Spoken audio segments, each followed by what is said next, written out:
Perhaps we need some outside universal threat to make us recognize this common bound. I occasionally think how quickly our differences worldwide would vanish if we were facing an alien threat from outside this world.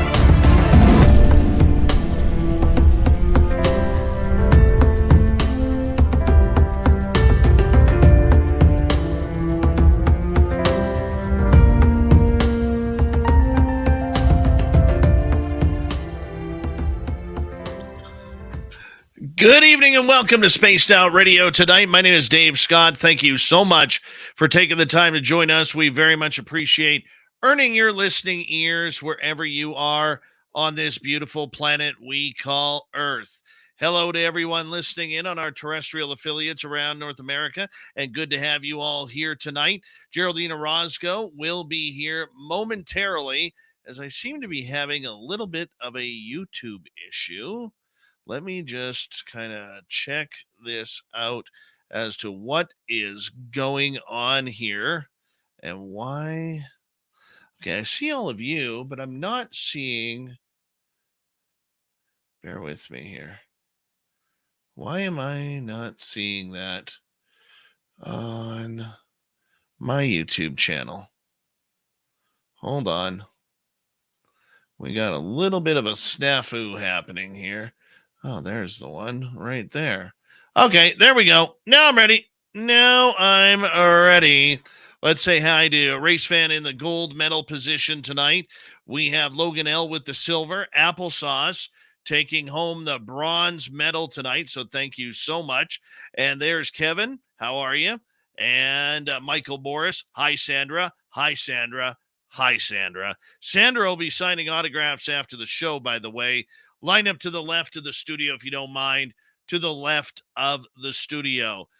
He's number 17 in your program, number 1 in your hearts, starting on defense, Lars Janssen. There he is. Hi, Luscious Jules, Penny Van, Brown Dwarf. Good to see you all here. Human Carl, always a pleasure to have you here. Thank you for joining us. Another great veteran in Human Carl. Thank you for your service in the U.S. Air Force. And, of course, Jessica S., nice to see you. Pixie Lara. Doug Shelby is here. The Doug Shelby has arrived, which means we are officially ready to start this show. Okay, moving on. Hi, Kim Stanley. Nice to have you here. And Vera Ray, welcome.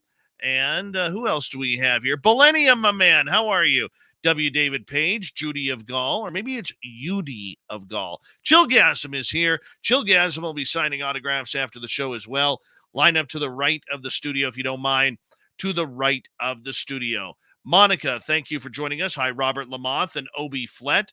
Good to have you both here. Grace Me, welcome to SOR Chat. Project Blue Book, welcome to SOR Chat. Myla Rose, welcome to SOR Chat. Pono, how you doing? Hadley lurks a lot. Good to have you here. Shiro and Gorgeous Larry, thank you for joining us. This is How. Welcome to SOR Chat. Pamela Rose, welcome to SOR Chat. Skip to my Lou. Jeff Steve Garvey, he'll hit a home run for you. Ozzy, oi, oi to you.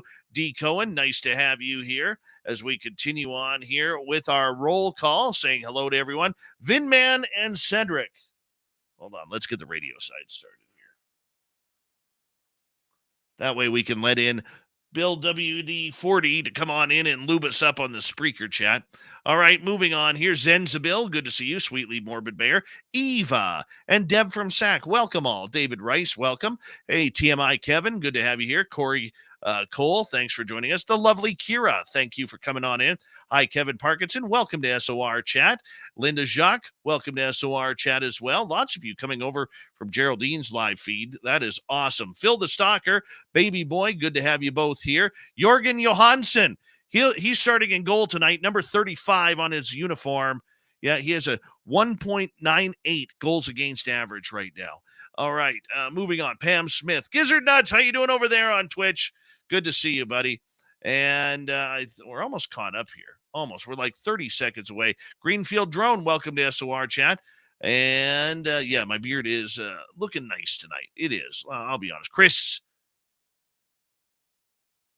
Teen, nice to see you here. Search and Destroy, good to have you here. Geraldine Orozco coming up in 10 seconds. Super Chat is open, and you can do some shopping in our Spaced Out Radio store on our website. But for now, my friends, let's get the horns up. Let's rock.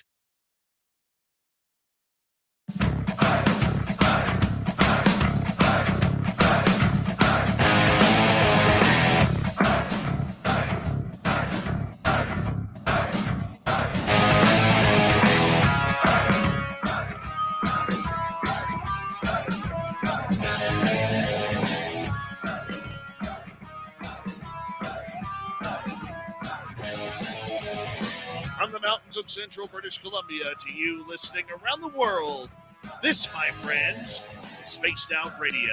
I am your host, Dave Scott, sitting in the captain's chair of SOR headquarters. We welcome you to tonight's show on our terrestrial affiliates around North America, digitally on Odyssey Radio, TalkStream Live, and KPNL. All of our archives are free. Join us at youtube.com/Spaced Out Radio. Do me the favor, hit that subscribe button. You can follow us on Twitter at Spaced Out Radio, Instagram at Spaced Out Radio Show, and on TikTok at Spaced Out Radio. Our website, spacedoutradio.com. We have a plethora of features for you. Rock out to Bumblefoot, read Shirky Poo's Newswire, check out our swag as well. Tonight's show is brought to you by Chive Charities. Help make the world 10% happier by visiting Chive Charities today. You can find them on our website. A great show lined up for you tonight for the final time of 2022. Geraldine Orozco is here for the Spiritual You, and I can guarantee you her hair looks immaculate tonight. Immaculate. Same as her smile. Yes, Geraldine, one of my favorite people in this entire business. Then, in hour number 3, we're going to head to the swamp for another story from Swamp Dweller. And Big Tex. Big Tex is here for the Cryptid Report. Shirky Poo will have the news a little bit later. All right, let's get right to it. Our good friend Geraldine Orozco comes in near the beginning of each month for the Spiritual You. It's where we put away a lot of our woo and get more into our Zen and our Chi and our aliens. Geraldine is the owner of Bay Area Meditation in San Francisco, California. Back in 2013, she had a life-changing contact experience, which resulted in the activation of her own psychic abilities. Back in 2017, she underwent several hypnotic regressions with vetted therapists, which turned out that she was also an abductee and participated in human hybridization programs. Her life now is dedicated to the dissemination of knowledge and hybridization programs and the correction of the commonly held dogma of the human genetic timeline, historical record, and human structure. Her website, GeraldineOrozco.com. Let's bring Geraldine in right now. Geraldine, my beautiful friend, it is always a good time to have you on Spaced Out Radio. Thank you so much, and happy holidays. Merry Christmas to you. Hi, Dave. Thank you so much. It's such an honor to be here once again, as always. And I'm so happy to see everybody here in the chat. How have you been? How has your November been? Well, my November, I became a grandfather. Yes, I saw that. Congratulations. Yes, he is very cute. His name is Jasper. And I'm going to be honest with you. He already has grandpa like wrapped around his fingers. Yeah. You know, I'm going to be on Geraldine. I'm going to be real honest here. He wasn't even 5 days old, and I went out and bought him hockey skates. Oh, I did. I couldn't help so it. excited to hear that story. I could not help it. And but you know what? He's doing well. My daughter is doing well, and everything is just going good. And I am down weight. Yes, I noticed that. That's Look so at this. great. I know. Look at that. That double chin is going away. The You double look chin great. is going away, and I'm pretty happy about that because you have been one of the people who have motivated me to make major changes in my own personal life. And you and I Oh, have had numerous private conversations about, life in general and everything. And you know, I want to put credit where credit is due. And you're one of the important people who has helped me and guide me into wanting to live better, to live a more cleaner life. And I'm still not giving up bacon. I'm not giving up bacon. Okay. But I'm listening to my body. good. I'm really That is starting to listen to amazing. my body. Yeah. And I took a little bit of a detour the last week or so, and immediately I started feeling bad again. I tried Interesting. to There get you in. go. I There you tried go. getting into some old habits. Mm-hmm. Because life tests us, and it's Yeah. like, well, I could put that off. I could put that off. I'm too busy for this, you know.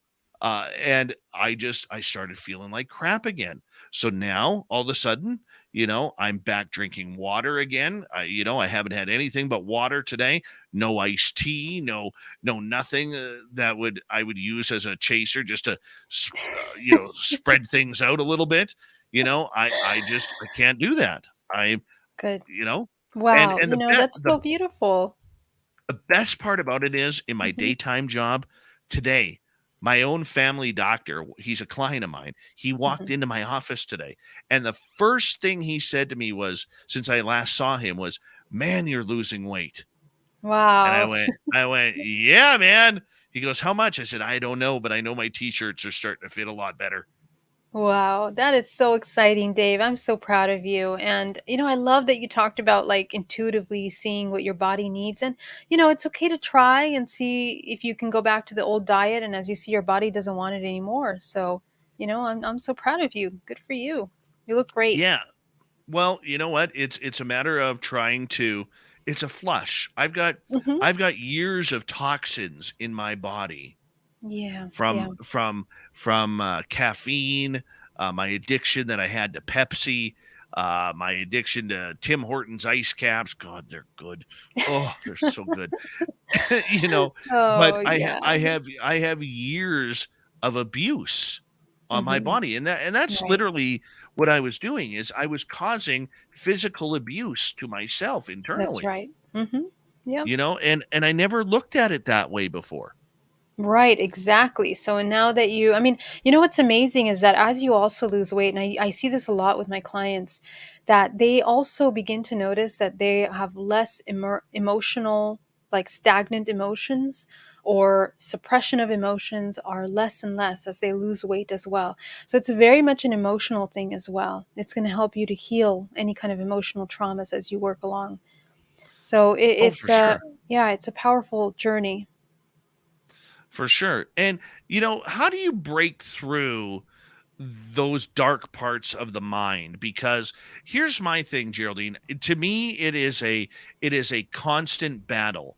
It is something that I fight every day, and I'll probably fight for every day of my life because I like food. Okay. I don't like and it's funny, I don't eat a lot of junk food. I really don't. Yeah. But every now and again, I like to have pizza. I like to have French fries and a hamburger.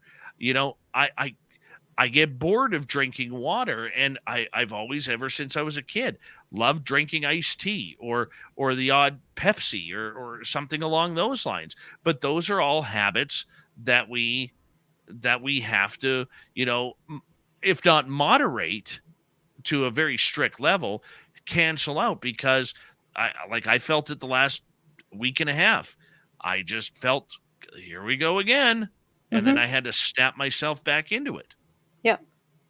Yeah, I mean, I always advise people to also work with their emotions when they're doing diets because a lot of things will come up. And also remember that sometimes food, and a lot of time, food ends up being kind of like a support system for us. We reach out for the comfort in the taste. Our senses are utilized to kind of help uh, fill up voids, and we use our senses in many different ways. We can use it through the touch, through tasting.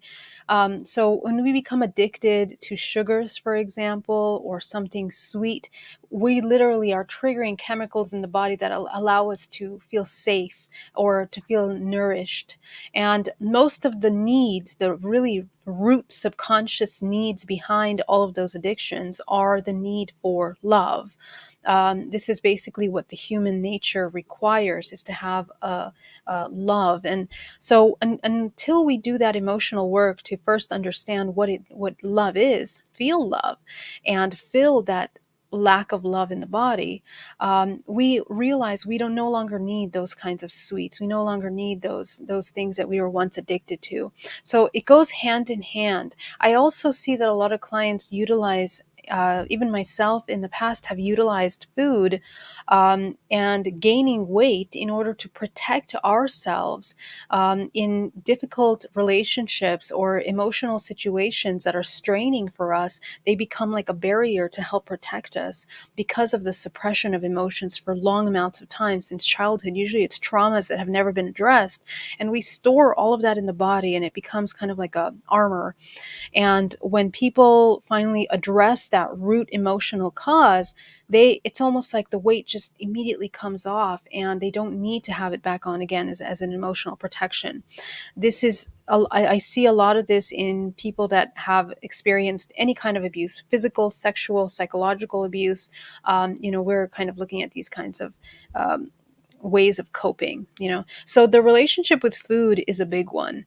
And we also have to remember that we are managed by our biome. A lot of our choices that we make, a lot of the emotions that we feel in the body, are very closely connected to what's going on in the biome. And if we have a lot of parasites in the biome that are craving sugars and food, your body can actually create the feeling of anxiety or depression or sorrow in order to make you want to fulfill that with the food. It's not actually that you're actually feeling that emotion, but it'll create and it'll pull from the memory of your own trauma in order to fill that and feed, the parasites in the body. So that's another thing that we have to take in mind. This process of becoming parasitic, needing from the external in order to feel a void, is something that we kind of experience in many different ways, from the inside out. The biome, our emotions, and then the way we interact in the world. So we have to watch for that and just observe that we are meeting our own needs at all times as much as possible. And here I thought it was just about me getting sick and tired of having man boobs. You know,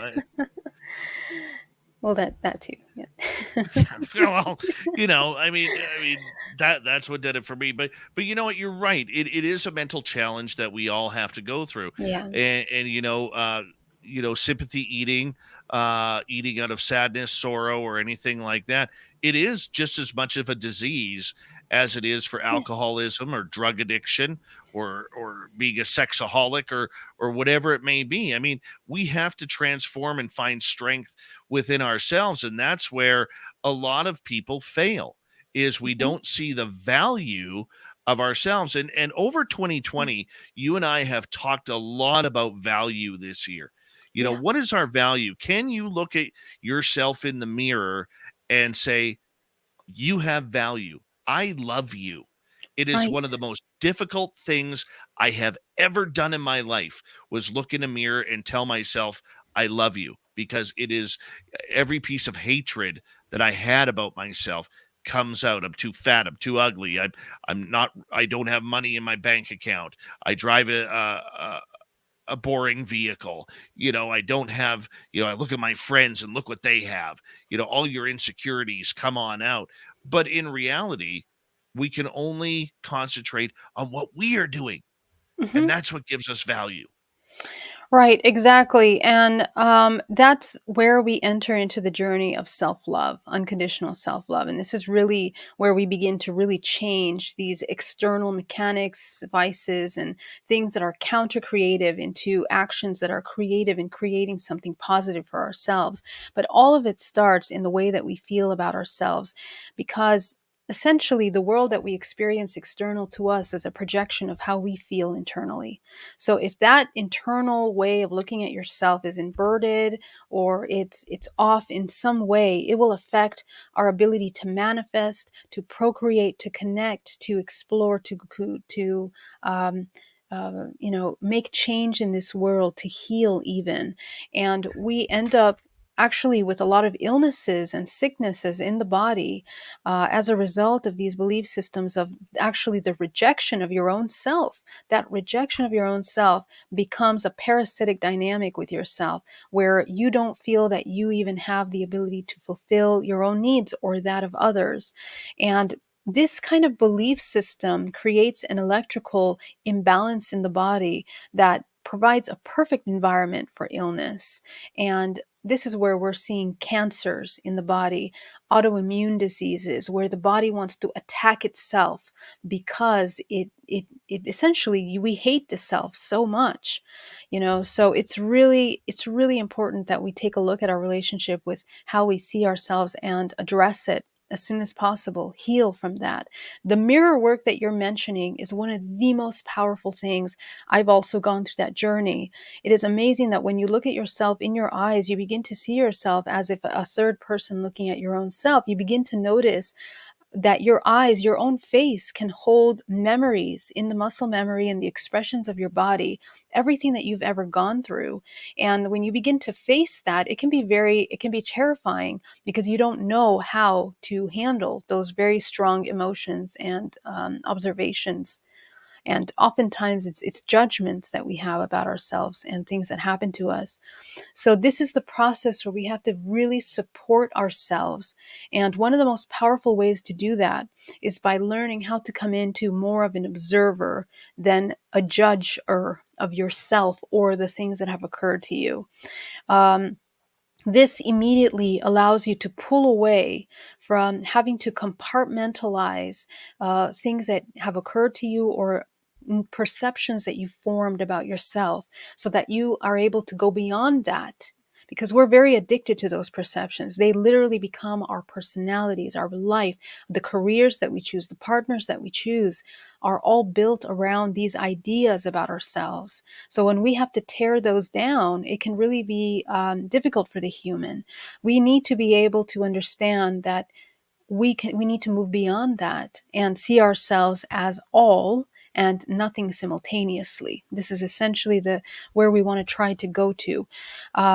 And that's a process. It takes courage. You have to look at your Eh, shadows. yeah, courage is a big thing because, only you can see your flaws. That's it. Only you can see your flaws.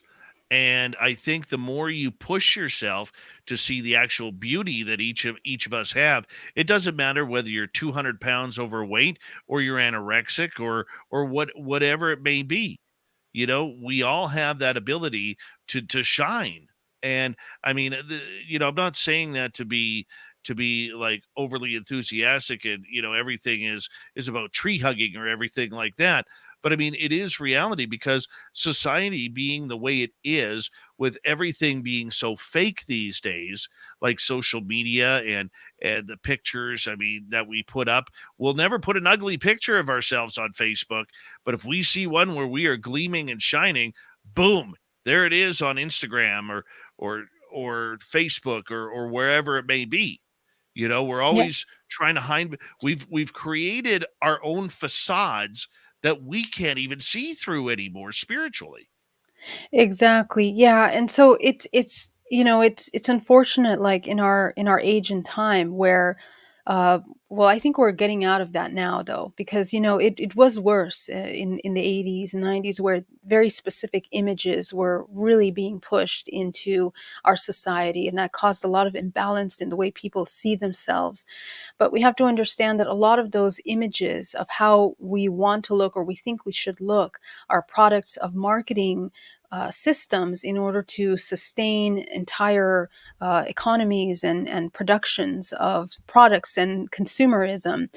So when we begin to pull away from those consumerist systems, we begin to look at ourselves and the organic expression of ourselves. We don't need any of that stuff. We don't need any kind of fake facade to ourselves that moves us away from what we really are. Essentially, the human experience that we come into is very much about more so the integration of the higher self with the physical than the focus in the physical. The physical is where we get stuck. When we get stuck in the material world, in the realm of experiences, and we get stuck in the sensation body. So what we're tasting, what we're enjoying seeing, what we're hearing, even music, all of these things can be distractions that pull away from the true experience of the human, which is the observer, to be able to transcend, to transmute away from those lower experiences. And it's only when the human departs from those things that it can really begin to experience life in its pure form. It begins to see the magic in life. It begins to become connected and interconnected with the natural systems of the earth, which allow for grounding, for connection, for life force flow, for homeostasis being produced in the body, for the ability to manifest, to tune into intuitions. These are the kinds of things that you will never be able to purchase or acquire through those limited perceptions and senses. But it's with the cultivation of our awareness that we can begin to shift the body into a higher form of function, where we see each other more as light than as the physical.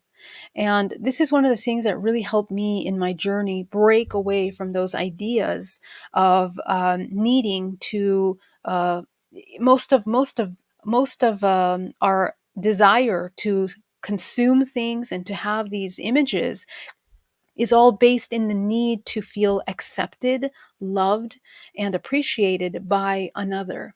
So when you begin to turn that around, the problem is that we put all these expectations on another person to provide this for us. But most people, if you look around, they themselves have a difficult time accepting themselves. They themselves have not felt real love, acceptance in their own life. We are all on this journey of trying to understand that. So we need to redirect that attention towards the self and provide the self with approval, acceptance. And that, for some people, is really hard because we're programmed to externalize that process.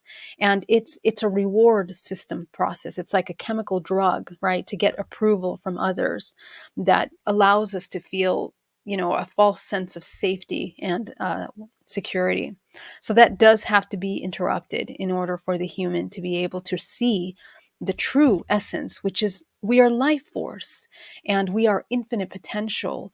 Beyond that, we can reach the things that are, higher.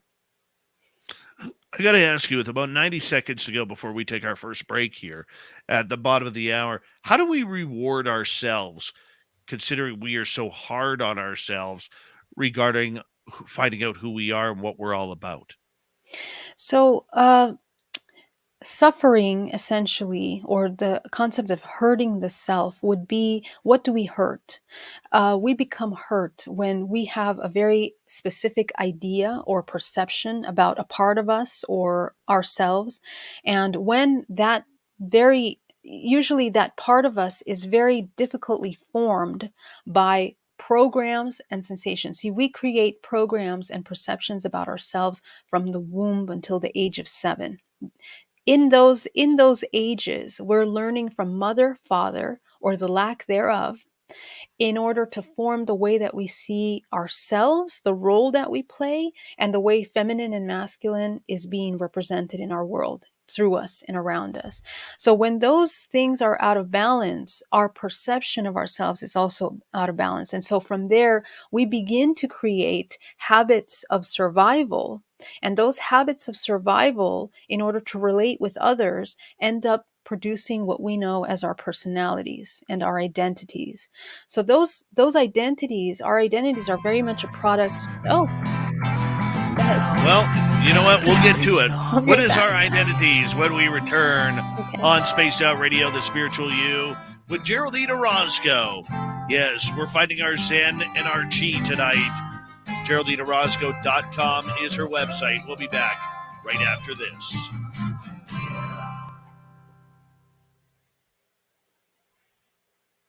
You have a lot of listeners that came over from your My live channel? feed. Oh, Yeah, that's so so great. I'm so happy yeah, to hear so that. so I want to say a big thank you to everyone there. Now, if this is your first time listening to us on Spaced Out Radio, the reason why we do take breaks is we are a live radio show. Geraldine has been doing this show with me for almost 7 years, my dear. Yeah, I I think know. 6 years. 6 Yeah, years. Yeah. yeah. You know, It's amazing. we're like inseparable. I know. Inseparable. It's amazing how time flies. I It doesn't know. even I feel that know. long, you know? By the way, just so you know, I think I'm heading back to San Francisco for UFO Con. Oh, that's cool. When is that? Oh, February, yeah? No, I think Lorian's holding it in March this year.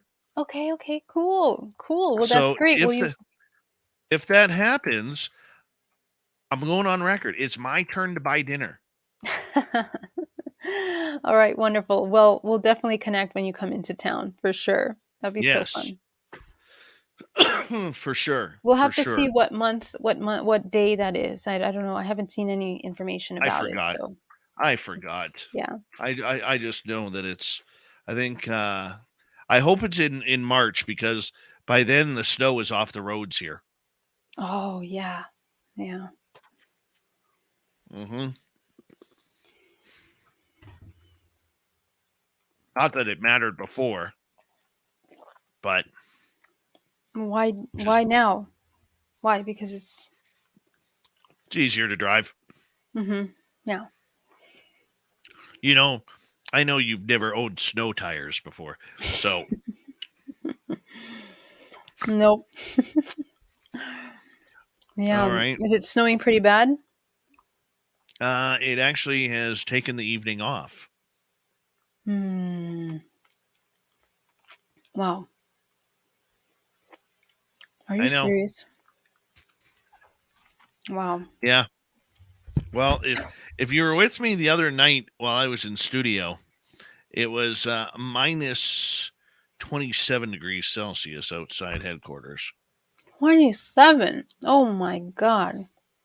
Yeah, right now it's minus 11 Celsius, which is in Fahrenheit 13 degrees.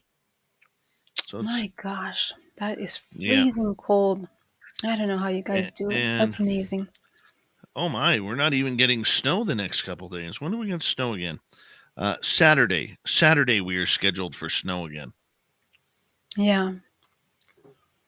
Yeah. Wow. I Don't think it's worry. going to be a cold winter more than ever. Over here, it's getting down to 30 degrees at night. That's Oh pretty my bad. goodness. Oh I know my you're going to say goodness. it's like summer for you.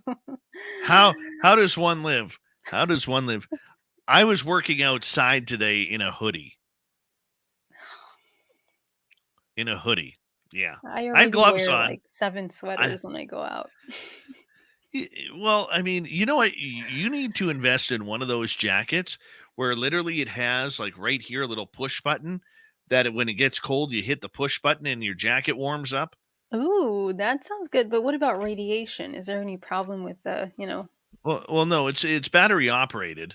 But I okay. mean, at what point? I mean, what's a little radiation if you're as long as you're staying warm nuclearly, right? Yeah, okay. We'll have to try. We'll have to try one of those. I'm honestly thinking of getting one, especially Oh for gosh, I'm that. surprised you don't have one by now in like Oh that weather. no, I use I have a couple of different winter jackets right now. It's like a I don't know a real thick. It's kind of like this except much nicer, Mhm. but it's got like sheep's wool inside. Oh, nice, nice. Like Shirley, yeah.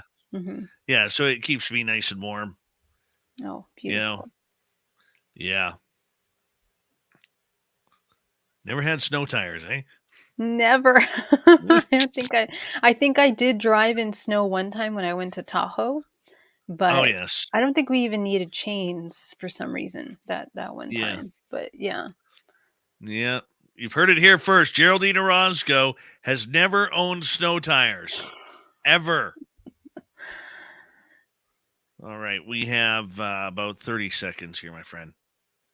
I'd like to know how many people in the chat own snow tires so I can see if I'm not the only one. Oh, yes. If you've owned snow tires, put it in the chat. Hey, Paradox Fossils, how you doing? And we got about 15 seconds. Super chat is open. And also, if you're looking for some cool swag, we have it at spacedoutradio.com/shop. And it'll take you right to our store right there. And here we go, everyone.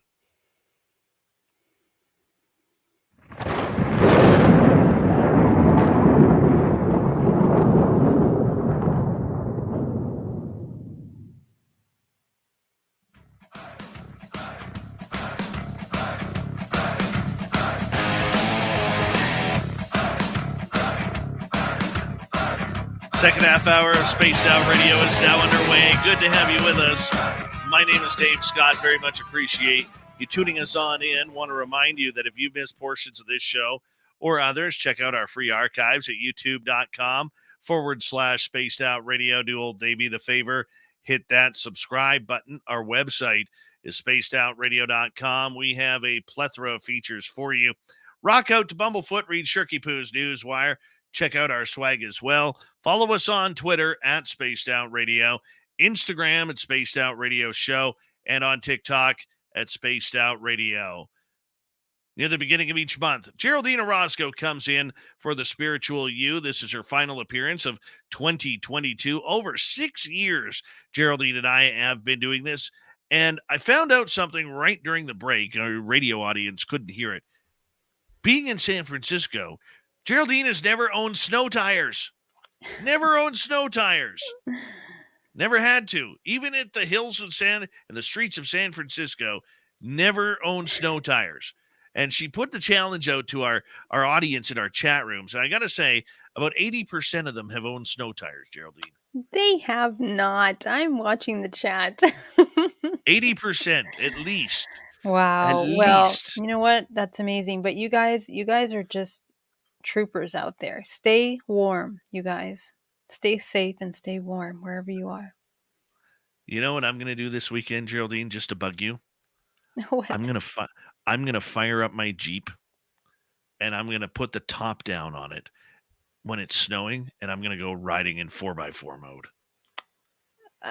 I don't know. Okay. Take a picture, I guess. Just to bug you. Please don't get Just sick. to bug you. To bug me. You don't get sick. I hope you don't get sick out there or catch a cold. No, I wouldn't do that. I wouldn't do that. But it does sound like fun, though. You know, that does sound like fun. I'd take a rope behind my Jeep and I would put my son's toboggan on it and I'd do like spin him around and all that kind of stuff. That sounds like fun to me. Okay, that's great. Yeah. Geraldine has barely seen snow in her life, so it's all good. Right before the break, and I'll deliver some to you. I have some in my front yard. Right before the break, we were talking about, how do we reward ourselves for paying attention to our mind, body, soul? Because we are our own worst critics. It doesn't matter what anybody tells us. We are our own worst critics when it comes to everything in life, from what we dress to what we drive to our job, the amount of zeros in our bank account on the plus side, not the negative. We beat ourselves up daily. How do we see the positive? How do we see the other side?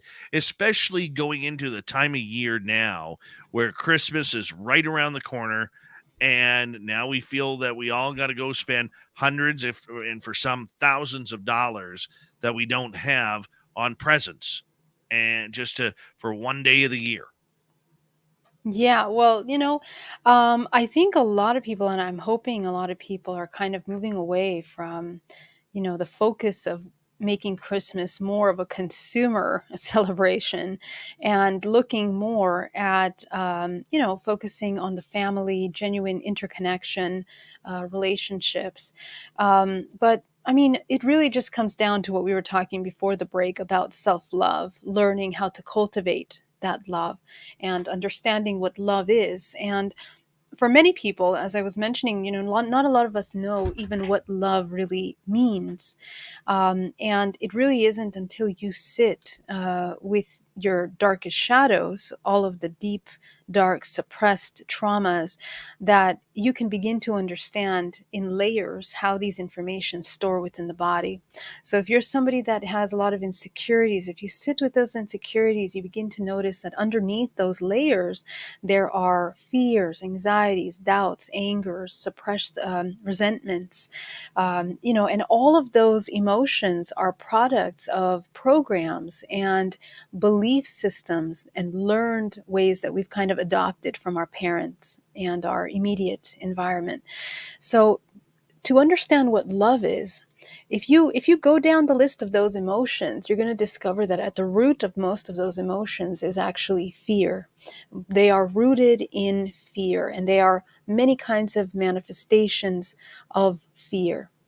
um, you know, being insecure, being disconnected, being fearful, all of those things are rooted in those root emotions. Now, the opposite of that would be love. And so, what does love look like? Love, when you begin to look at the opposite, if you sit with those emotions, you ask yourself, well, what's the opposite of insecurity? You might answer, it's courage, or feeling secure. So when you fill that your body with the feeling of security, for example, you're going to begin to notice that as you go under the layers of those emotions, you're going to reach feeling safe, joy, harmony, feeling nurtured, feeling protected.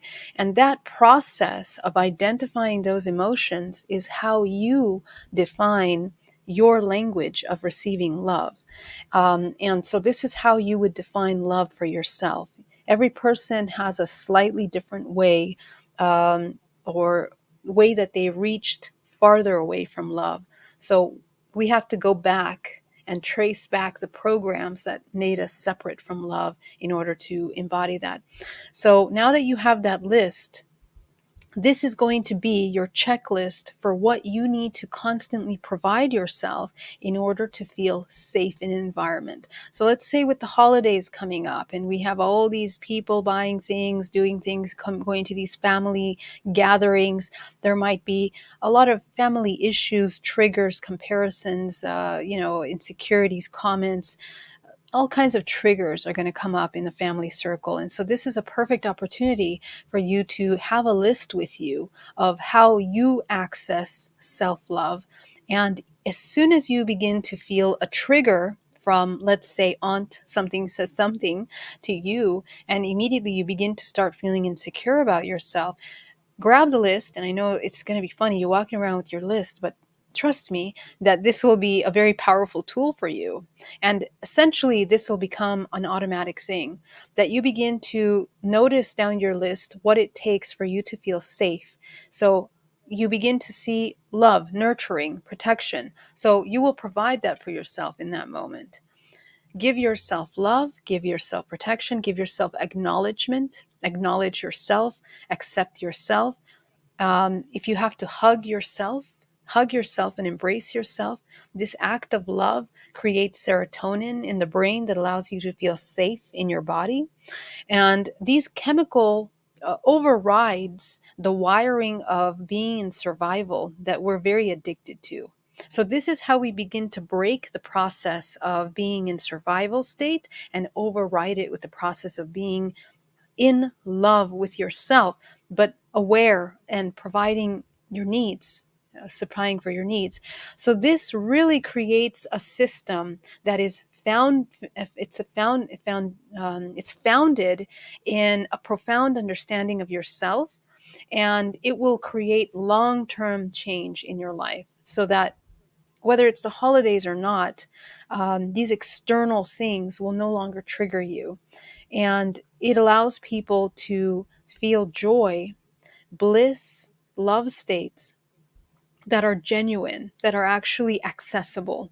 It's not just a matter of filling yourself with love and not understanding how to get there. You have to understand that it's a deprogramming and reprogramming process. So this could be a really powerful tool for people in the holidays. All right. A lot of people spend the holidays alone, and it's a Yeah. very down time. Maybe they have been, pulled away from their family, or maybe, their siblings and loved ones have passed on, or whatever the situation may be. How do you turn that potential depression that a lot of people have at this time of year into something positive that can work out for you, so you're not feeling the doom and gloom of not being alone on the holidays? Yeah, loneliness is a social, it literally is one of the largest social epidemics that we have and that we're dealing with right now, of loneliness and isolation. And this is a belief system that is created, supported, and triggered through the biochemical systems in the body, of reward systems that we are trained and indoctrinated into since the process of coming into life, birth, coming into our living experience as humans. We, from coming out of the womb, that very moment of departing from that very safe, nurturing place is an incredibly traumatic thing for the human, and it's deeply subconsciously embedded in us. So, we continue to experience traumatic experiences as we begin to pull away from mother, or the figure of mother or father that played the most nurturing for us in role in our childhood. But this same dynamic, or the lack of that dynamic, creates a really strong program of separation.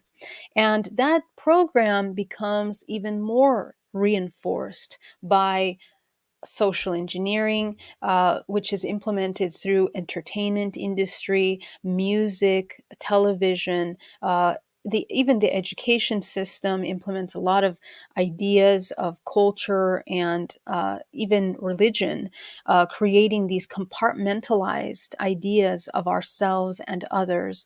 And right now we have so many controversies in the world about race, sex, and culture, that, and religion, that deep dig deep into these ideas of separation. So how does the human recover into an understanding that they are not separate, right? Because we essentially inherently are a microcosm in this physical body, of unity, and in this body is a mirror, a fractal mirror of a universe that functions in a very beautiful mathematical manner, which we are interconnected as a whole.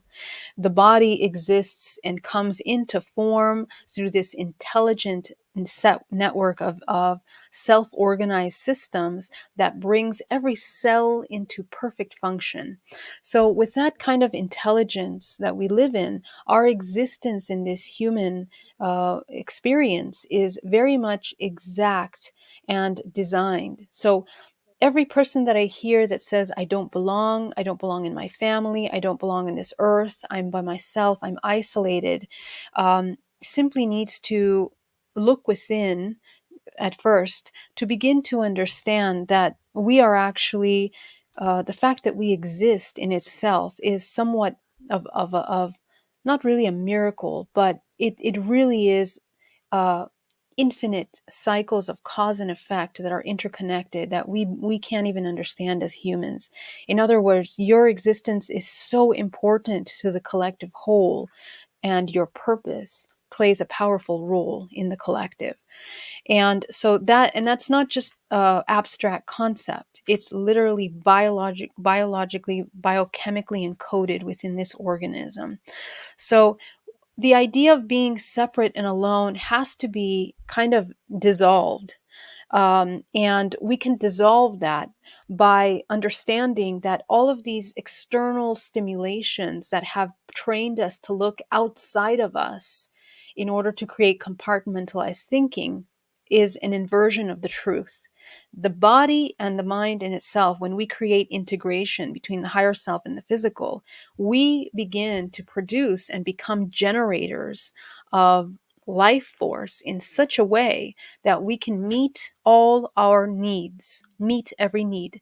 The majority of people that feel alone, it have a profound feeling of lack of support, love, acknowledgement, connection, physical affection. that connection that's missing is the severing of the internal connection with the self. So, in order to repair that, we have to take a moment to reconnect these systems. And it's very much neural pathways. We are addicted to feeling sorrow, sadness, loneliness, disconnect. We have to interrupt those patterns, and we have to replace them with an understanding that we provide ourselves. Perfect segue to the last comment that we were talking about. We provide ourselves with acceptance, love, attention, connection. And what happens when the human does that is that they begin to notice, oh, okay, now that I have those emotions, now I'm complete. They feel complete. Now I can do the things that I can explore the things that I love or that I can enjoy in order to enhance those feelings of love that I am now providing for myself. So what happens is that the human will begin to look for hobbies. They'll begin to do activities. They will do things that enrich that, sustaining that feeling of love and support within themselves. This is how we become self-sustaining, sovereign individuals that are able to co-create in a way of consciousness that's higher. So, it's not just with the holidays. People feel alone year round, all around the world. Holidays, we're drilled into our mind that that's when we should, feel alone if we're not with family. But the truth is that many families are becoming separate right now with everything that's been happening, not only politically in our world, like even with the pandemic over the past couple of years has created a lot of separation in families. So people are really grieving those separations. So it's a perfect opportunity in our world to talk about what it means to be lonely and to begin to gently shift from that loneliness into a state of unity internally. Oh, very much so. Very much so. But let's complicate things a little bit more because every year there's people who lose loved ones. It may not be you, it may not be me, but maybe a friend or one of our listeners, and this will be their first holiday without that loved one. How do you build up the strength spiritually and kindredly for yourself in order to not dwell on those who are no longer there with us? Yeah, this is definitely the grieving process is one that deserves a lot of time, respect, and attention, especially when we lose loved ones like this. And the grieving process is natural. So we have to acknowledge what makes the grieving process 20 times harder to recover from is a lack of acceptance. Okay, so this is the part that is the hardest for the human is to accept this sense of loss. The idea that we will never be able to connect with this person again is something that really causes the person to come into a state of chaos sometimes. So what we need to focus on when we're grieving is gently allowing ourselves to naturally go through the process of grieving, allow ourselves to release sorrow, stress, cry if you need to. Do what you need to do to release that sorrow, express it. Do not suppress the sorrow, and acknowledge your emotions. Because if you just try to ignore it or pretend it's not happening or try to distract yourself with something else, you're just going to suppress it deeper and deeper. You might be able to allow yourself to distract yourself for several months, sometimes even years, but eventually that sorrow will resurface and you will have to face it. So remember that energy cannot be eliminated. It is only transmuted. It's changed. So we have to go through the process full circle of feeling the emotions fully. So once we're already starting that process, we have to begin the process of acceptance. And this is a process that we actually, our relationship with death, in the West, we think of death as something very finite and that's it, and it's very sorrowful and sad. But there are many cultures around the world that focus on looking at death as something of a natural cycle that's a part of life. And this is a very healthy way. And not only realistic but very natural way to taking a look at the cycles of our own selves, because we live these cycles in many different ways. We live them in our own lives, with our health, with our evolution, with our learning, with our growing, and as a human race. We are going through these cycles. So death is something that I advise every human, every spiritual human on this earth to sit with yourself and have a conversation with yourself about how you feel and perceive death, and begin to question those belief systems. Work on the emotions that arise as you ask yourself about how you feel about death, to begin to become familiar with them, so that when a death occurs in any way, this can even be the loss of a job, because this is a way of experiencing a death.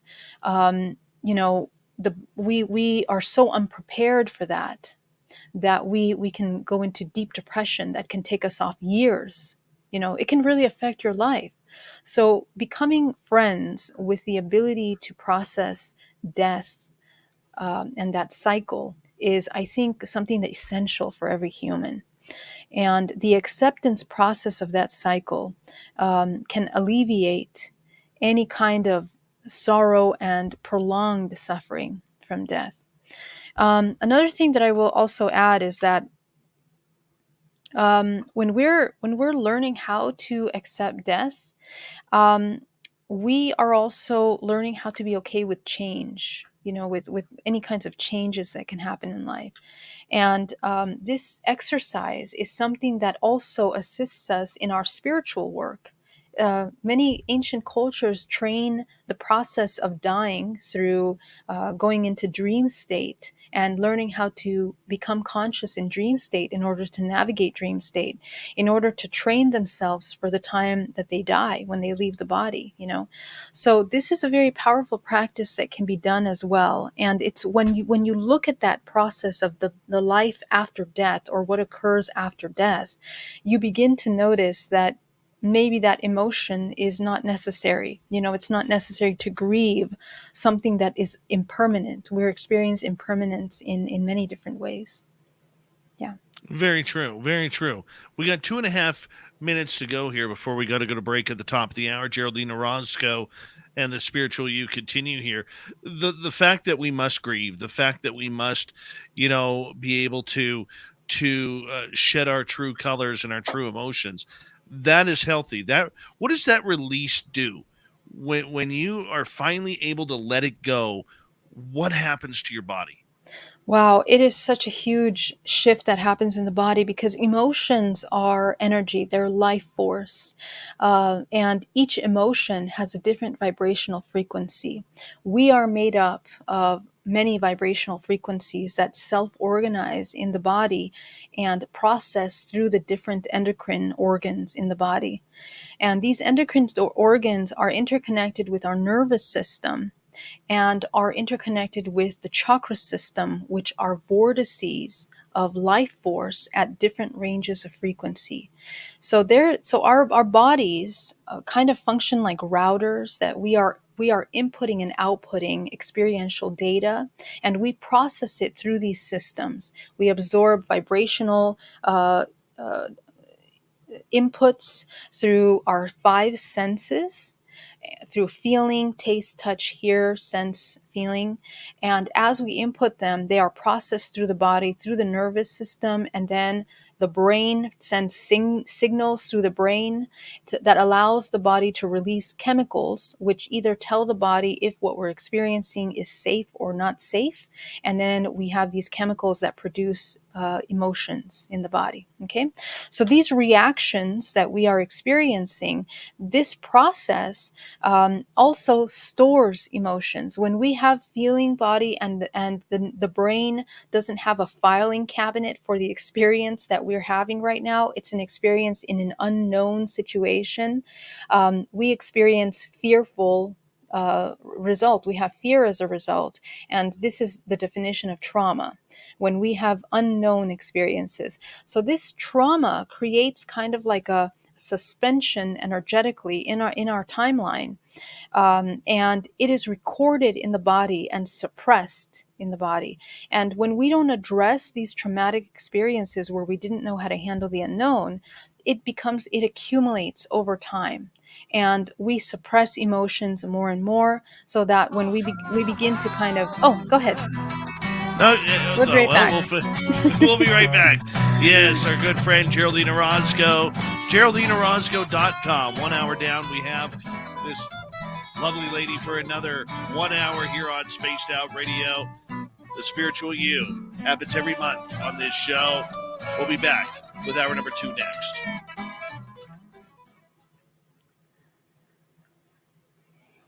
All right. We're going to take a break here. And Geraldine, I'm going to send you back into your green room. I'm going to step out for a couple of seconds, get some fresh air. I'll be right back. Geraldine will be right back. And we'll see you in a couple of minutes, guys. Okay.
All right, Davey's back.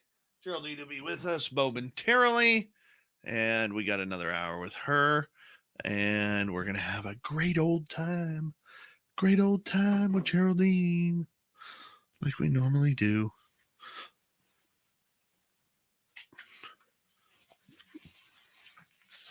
If you have any questions for Geraldine, please put them in capital letters in our chat room, and I will ask her. Capital letters, make sure that old Davy with his bad eyes are able to actually see the questions. Hello, Candy R. All right, where's my Jen A? There she is. Where's my Jen A? There she is. Lori Barnes, welcome to SOR Chat. And who else we have here?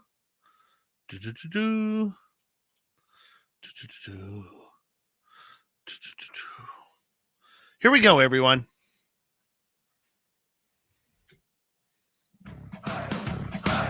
You're listening to Spaced Out Radio with Dave Scott. Follow Dave on Twitter at Spaced Out Radio and on Facebook, Spaced Out Radio Show. Hour number 2 of Spaced Out Radio is now underway. Thank you so much for joining us. My name is Dave Scott. Very much appreciate earning your listening ears wherever you are on this beautiful planet we call Earth. Hello to everyone listening in on our terrestrial affiliates around North America, digitally on Odyssey Radio, TalkStream Live, and KPNL. All of our archives are free. Join us, will you, at youtube.com/Spaced Out Radio. Just do old Davey the favor, hit that subscribe button. The Desert Clam has set the password for tonight in the SOR Space Travelers Club. Caduceator. Caduceator is your password. Use it wisely, Space Travelers, as the Clam sets the password each and every night right here on Spaced Out Radio. Our website is spacedoutradio.com. We have a plethora of features for you. Rock out to Bumblefoot, read Shirky Poo's Newswire, check out our swag as well. Follow us on Twitter at Spaced Out Radio, Instagram at Spaced Out Radio Show, and on TikTok at Spaced Out Radio. We continue on tonight with our good friend Geraldine Orozco for The Spiritual You. Geraldine comes in near the beginning of each month to talk about all our Zen, Chi, and ET contact, and we love it when she is here. Her website is GeraldineOrozco.com. Geraldine, thank you so much for taking the time to join us once again. We love it when you're here. Hi, thank you so much for having me once again. It's a pleasure. Before we get to audience questions, we're coming up on a new year in just 3.5 weeks. And you know what? We're going to start hearing it. It's a new year, the new you, and I'm going to do this. We set resolutions for ourselves. Most of us fail. The majority of us do. Yet, how do we go into a new year, piled up with Christmas bills? We want to make changes, whether it's to our diet, our personality, our hairdo, or whatever. How do we make changes for the positive to keep that positivity rolling throughout the new year? You don't focus on positivity. You actually bring yourself into neutrality, because anytime that we are sliding up the scale of sadness or happiness, without truly creating a foundation and an environment for that inside of our body, mind, and emotions, it's never going to last. It's just a very limited temporary perception. So I suggest, and this is something that, sometimes people have a hard time embodying, because we are so used to having personalities, reactions, and people around us are so used to us having those reactions that we're afraid of changing, who we are and how we seem, how we present ourselves. So this process takes courage, and it takes a lot of self-love, in a way where we become first aware of our emotions, we acknowledge our emotions, and we are authentic with our expression in such a profound way that we respect. It's actually that self-love that allows us to respect how we really feel. You'll notice that, especially during the holidays when we're with family, sometimes people They will put on fake smiles. Like we were talking at the beginning of the show about faces and facades. They put on these performances for people, and people sometimes they become chameleons in order to be accepted and loved. They have many different faces for different groups of friends and people, and that's really exhausting for the human. And it's the perfect way to deplete your life force in such a way that you just become tired, and even more so spiritually disconnected from yourself. So to change that, we have to be really authentic and respect ourselves. And the respect for the self comes from an authentic self-love, where your emotion, you honor this body, this experience, and you respect the way that you feel by acknowledging it, and uh, having a genuine expression regardless of what's happening around you, until as you are learning yourself and emotions, because learning about emotions is a process. We have to learn how we handle specific emotions, how we process them, how we express them. That's a learning process. And most of us, because we're so engaged in the external approval system, we don't even understand how we even get to our reactions. They just come out. Things that we say, things that we do, we just react. There's no consciousness in that. So to break that cycle, coming in to that neutral observer will emerge when you begin to become, when you acknowledge and you express yourself genuinely. And that genuine connection with your emotions and with yourself will allow you to begin to be a little more cautious of the kind of expressions. You're not going to be freely just reacting to things. You're going to be more mindful about your interactions with others. And you will choose words wisely. You will think about what you're saying before you speak. You will think about whether you're really in alignment with what you're agreeing with. Many people just smile along and just agree with the things that people are saying. They smile at people's jokes that people don't even find funny. These kinds of things are actually a betrayal of the self, and they are actually what cause a really deep-rooted anger towards the self over time. We're not even honest with ourselves. That adds up, and that adds to major stress, major anxiety, major self-hate, betrayal, depression.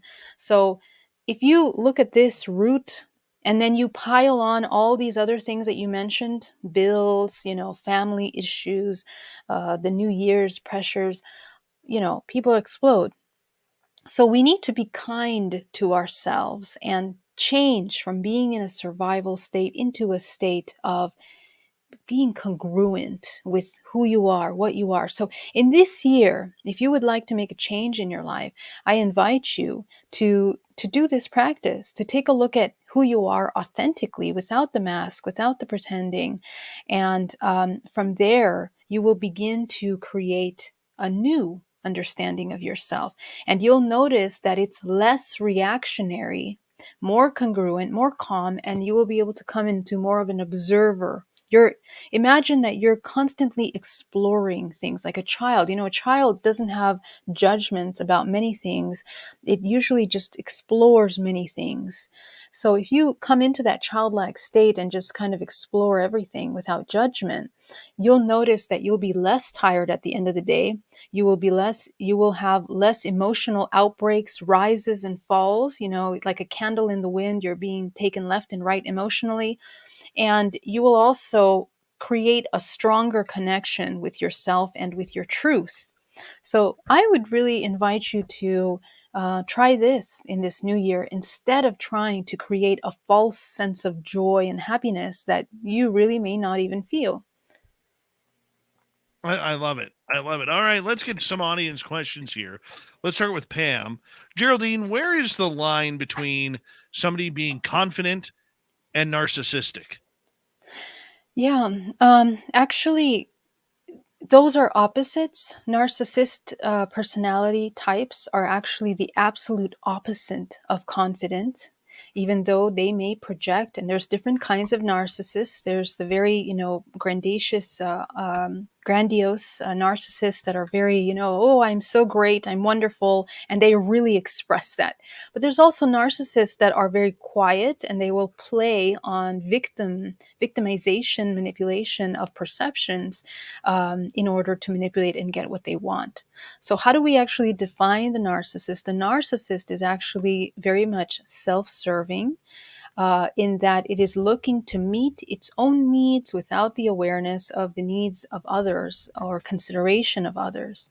And the reason for that is usually a result of tremendous amount of trauma in childhood, where they had to be in such extreme states of survival. And this is also learned, it's inherited from a parent, one or another parent, father, mother, in which they need to protect and self-preserve whatever they have and be able to take as much as they can get from anywhere in order to survive. This is the root program behind that. So it's actually rooted in a very profound level of insecurity, where they feel they will never get their needs met, so they have to take by force or manipulation. And they play these roles out, and they can utilize all kinds of manipulations and psychological games, in order to carry that out. So someone that is confident, true confidence, is a complete understanding of yourself, your needs, and your shadows. The most important is a strong relationship with your shadow, that you have taken the time to look at all of the parts that you hate, judge, reject about yourself, and be able to manage your emotional impulses when you see those things, and self-regulate through the process of self-acceptance. And when you do that, it literally begins to rewire the brain and allow you to begin to broaden your perspective about yourself. It's very powerful. This broader perspective about yourself allows you to, when you're out in engaging with others, you begin to have a more honest and authentic understanding of yourself and presence that creates a presence that is more, it's more authentic. So this is actually true confidence. True confidence is the complete knowing of the self, and the whatever natural expression comes from that congruency of the good and bad of yourself. That's actually true confidence. Beautifully put. I love this comment. This is more of a comment than a question. And Malou, we call her Skip to Malou in our chat room, made a couple of them here that I kind of want to bring up. I'm going to start with this one. She goes, I'm nice on SOR chat, but not in real life. So pissed off right now. So many things I can't even begin to sort out. I seek comfort in my sleep. Now, the reason why I brought this up is because I was actually thinking about sleep, because I'm someone, when I'm mad or I'm stressed out, I go to sleep. Yeah. Is sleep a good healer for anger, or is it something that it pushes that anger down and stores it inside of us, where we're trying to get away from it, we're trying to put it off? Yeah. So it's a really powerful coping mechanism. And it's probably one that you've had for a long time, usually since childhood. Taking a look at, the major trigger points as a child and how you responded to those trigger points as a child. Sleep, sometimes it was even the parent that, because of the chaos in the house, said go to sleep or go to sleep. I see this a lot in families that are recovering from this kind of trauma and that have sleep as a response of trauma.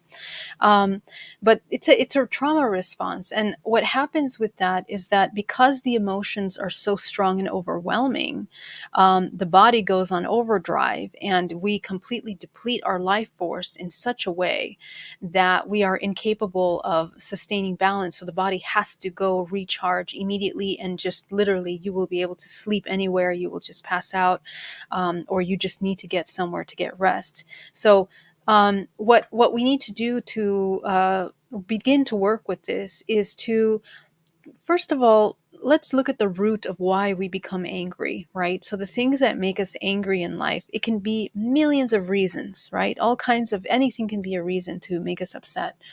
But what is occurring is that we have a profound sense of lack of control over the external and over the internal. And when we have this lack of control, this perception that we don't have control, we immediately feel in danger and we feel fear. And that is the mechanism that creates anger. It makes us really angry that we cannot control others, what they're doing, and we can't control ourselves. And the fact is that we never will be able to control others. Even if you do everything that you're supposed to do to get what you want from the other person might change their mind and they won't be able to provide what you're looking for. So this is why we need to mature into this next level of spiritual maturity where we understand that nothing comes from the outside. We live in an interconnected system where we are interconnected with everyone at all times. However, our expectations and the way that we manage our emotions shouldn't be like a roller coaster dependent on the external. That has to be severed. Especially in these times of great change, we have to redirect the attention to where those emotions are managed by you, who is the master of this body. And if you're not the master of the body, everything else will be. And that's kind of what is creating a profound sense of loss of control, anger, and then on top of that, resentment towards yourself and hate towards the self. Because what happens is that we get so angry at everything that we're like, it's just constant anger and we can't even control it in the body. And we start getting really, really resentful towards ourselves because there's never joy, there's never happiness, there's never peace. And this cycle is toxic and it ends in illness and death. That's the definite course of sustaining anger in the body. There's ways to work with this. Number one, we have to sit with our emotions. The strongest way to work with this is by working with a dualistic perception, okay? Judgment. We need to immediately take a look at our judgment. We judge everything. And we've been doing that as a survival mechanism since childhood. We learned that that was how we're going to survive. If we quickly calculate what's dangerous and what's not, we'll be okay. But that's not really the way it works, right? So that the fact that we're constantly judging things is creating a split, not only in our bodies, but at the cellular level of our body and in our psychology. So we create wars internally and externally. So the judgment element has to be looked at. And we need to try to come into more of a neutral way of looking at things. That means that, and this is a process of self-love. Okay, it's a process of learning what unconditional love and compassion is. It doesn't mean you have to accept the atrocities that are happening externally, but you do need to love your body so much that you decide, you know what, I'm not going to fill my body with this incredible toxic chemical that is produced through my bile in my liver that literally creates stomach aches, headaches, backaches out of the stress and anger, and it creates toxicity in the body that creates inflammation, stress. That all process happens every time you feel anger. For sure. That's the way the body works. So you really have to ask yourself, God, do I really want to be doing this to my body every single moment of the day? And that's where we create a strong self-love shift. So this is where I would redirect the attention. And from there, gently be able to just focus on you and your well-being. It's working with the ego that wants to control everything, so let's redirect that and allow ourselves to love and heal this physical body so that when it does go into dream state and sleeping, it actually recovers. Because another thing, and I could talk about this for hours, guys, but when you're angry and you're suppressing anger, you're not recovering your internal organs the way they need to recover at night. And I bet you have insomnia and difficult time sleeping and waking up as well, because the organs that are in a constant state of producing bile and angry chemicals in the body create an imbalance in the elimination process. So we have digestion issues, bile, kidneys, all of those purification processes are getting messed up. So anyway, chain reaction. So take a look at that. You know what's funny, and I hate to sound like a tough guy here, Okay, but I know the way you described that was perfect, because when I played competitive hockey a long, long time ago, I used to be a fighter, a scrapper, or whatever you want to call it. And I remember that those nights after I fought, where I released all that energy, that anger, and whatever I had built up on that person, that night, I never slept so well in my life. Mm. I never slept. Like, I went from complete rage to within 2 hours, Wow. I was passing out because I was so tired from everything that I released on that person. Now I use a punching bag at the gym, right? Mhm. Because you just can't go around and rock 'em, sock 'em with people. That, eventually that just doesn't work, Yeah. right? But just that whole release thing. I want to get to another comment from Yeah. Malou. But wait, can I say one quick thing? One super quick thing Sure. about what you just mentioned, because I get this a lot, and I was just talking about this with a friend the other day, about anger release. And so you mentioned perfectly, you release the anger and then you went to sleep. But let me tell you what actually happened there is that you released a lot of energy and emotion. But it doesn't mean that the actual anger and emotion was addressed. That's the thing. Still, even when you express it, it doesn't mean that it's released. Released a lot of energy charged in the body, but it doesn't address the actual emotion. So still, there has to be the emotion that has to be the trigger. Whatever triggered you in that moment that caused anger has to be addressed. Otherwise, it's going to keep coming up at a later time. So anyway, we can continue. That's Well, all I it want to was say. fun. It was Yeah, fun. I know. I I will say, People say that they go into those rooms to break things. They have those studios where they can punch oh things or yeah. break things. Yeah. But it's a therapy. It can be a therapy, but it's not something that will shift brain function and healing. But go ahead. 2 minutes. Yeah. Malou's next comment. Every Christmas I hear about suicide and depression, people losing homes, loved ones. I can't save all people. I have to put myself first. I wanted to share this comment because I think that's very important, that no Yeah. matter what is going on in our world around us, we still have to focus on number one, which is us. Yes, absolutely. And the thing is that we will affect the world. And this is, if you understand the mechanics of co creation, like when you heal yourself and you're an embodiment of unconditional self love, you channel source through your body, which means that in the network of consciousness in the collective, you now become a light that radiates and affects others and shifts the collective consciousness. This is not just a concept. Literally, we're interconnected in the morphogenetic field to one another. So we will know how to fix problems, find solutions, facilitate change in the world in a way that's really productive by coming into a healed self, more so than ever coming into this emotional depression. We won't get anything done there except propagate more, create more of that suffering, you know. I agree. Okay. 1 minute to go here. The fact that we can't worry about those who are around us, whether it's one of those loved ones who is always depressed or always anxious or whatever. How do we take that burden Mhm. and turn it into, not worrying about it, not Yeah. having that care that we put on our shoulders? hmm So, you know what? A lot of depression is also chemical and hormonal imbalances. And we have to really understand the chemistry of the physical body and the hormones because right now the kind of food that is provided that we eat every day, unless you're cooking your own food at home, whole veggies, your natural meats and things like this, you are heavily being infused with hormones that imbalance the body on top of the stressful survival programming about life that we are taking on. And we have to understand very clearly that survival is a program.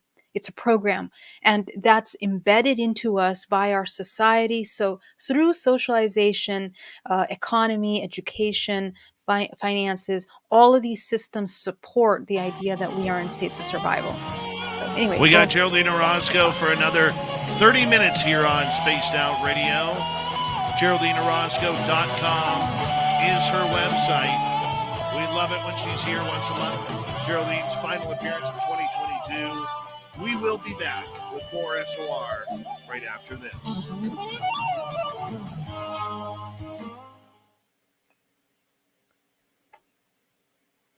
Grandizer, my man, how you doing, buddy? Good to see you.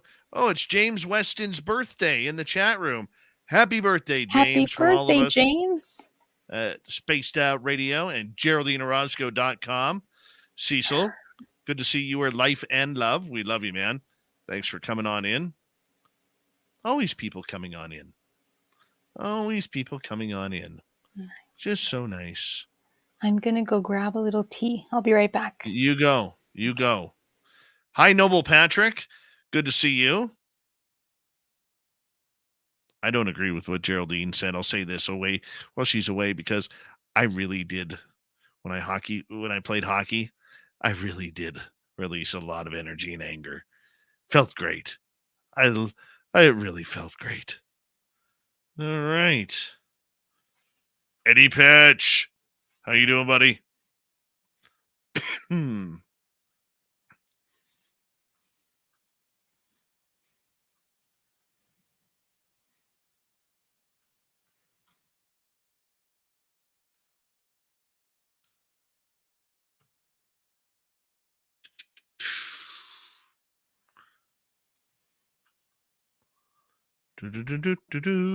Charge.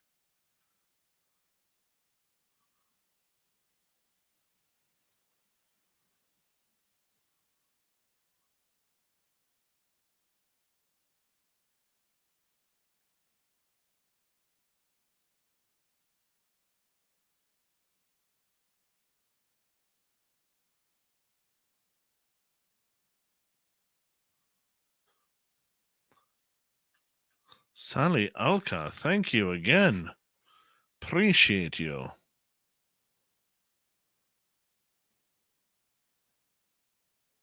Sally Alka. Sally Alka. Love that name. Love that name.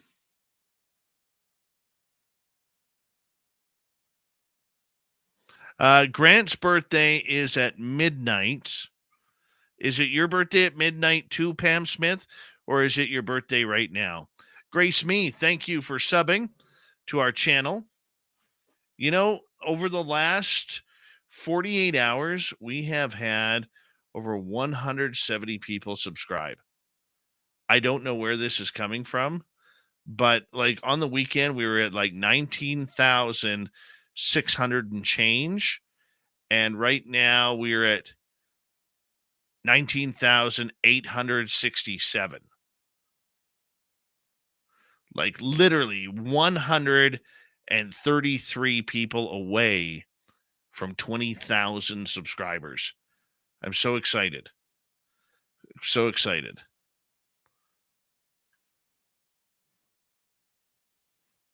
Oh, Pam's on the East Coast. Happy birthday, Pam Smith. Happy birthday to you. Happy birthday to you. Happy birthday, dear Pammy.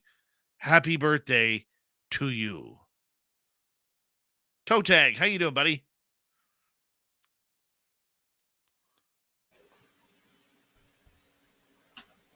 I like your necklace. Thank you. I love it too. It reminds me of the sun.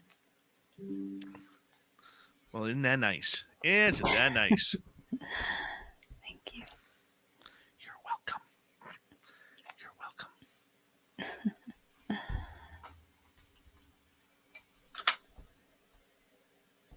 Oh, we have another birthday in the chat? Yes, Pam Smith. It's her birthday. Like, it's not her birthday where we are on the West Coast, but she's East Coast, so it's her birthday then. Oh, happy birthday, Pam. So great. It's her birthday in our future. Okay. Awesome. All right. Let's see here.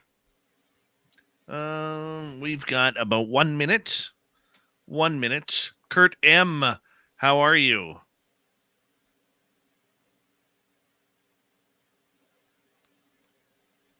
Does anybody else dream of tackling Geraldine into a snowbank? A snowbank? Oh no. What did I do wrong? Nothing. What did I say? Nothing. I just want to see it happen once. Oh God, I'm Once. never coming over there now, Dave. Never. Just once. Just one teeny little snowflake. All right. A big thank you to Sally times two, Kira, and Monica for the awesome super chats tonight. Super Oh. chat is a wonderful way to support what we do on this show on a nightly basis. And so thank you so much. And we're going to get going with the second half of the show right now.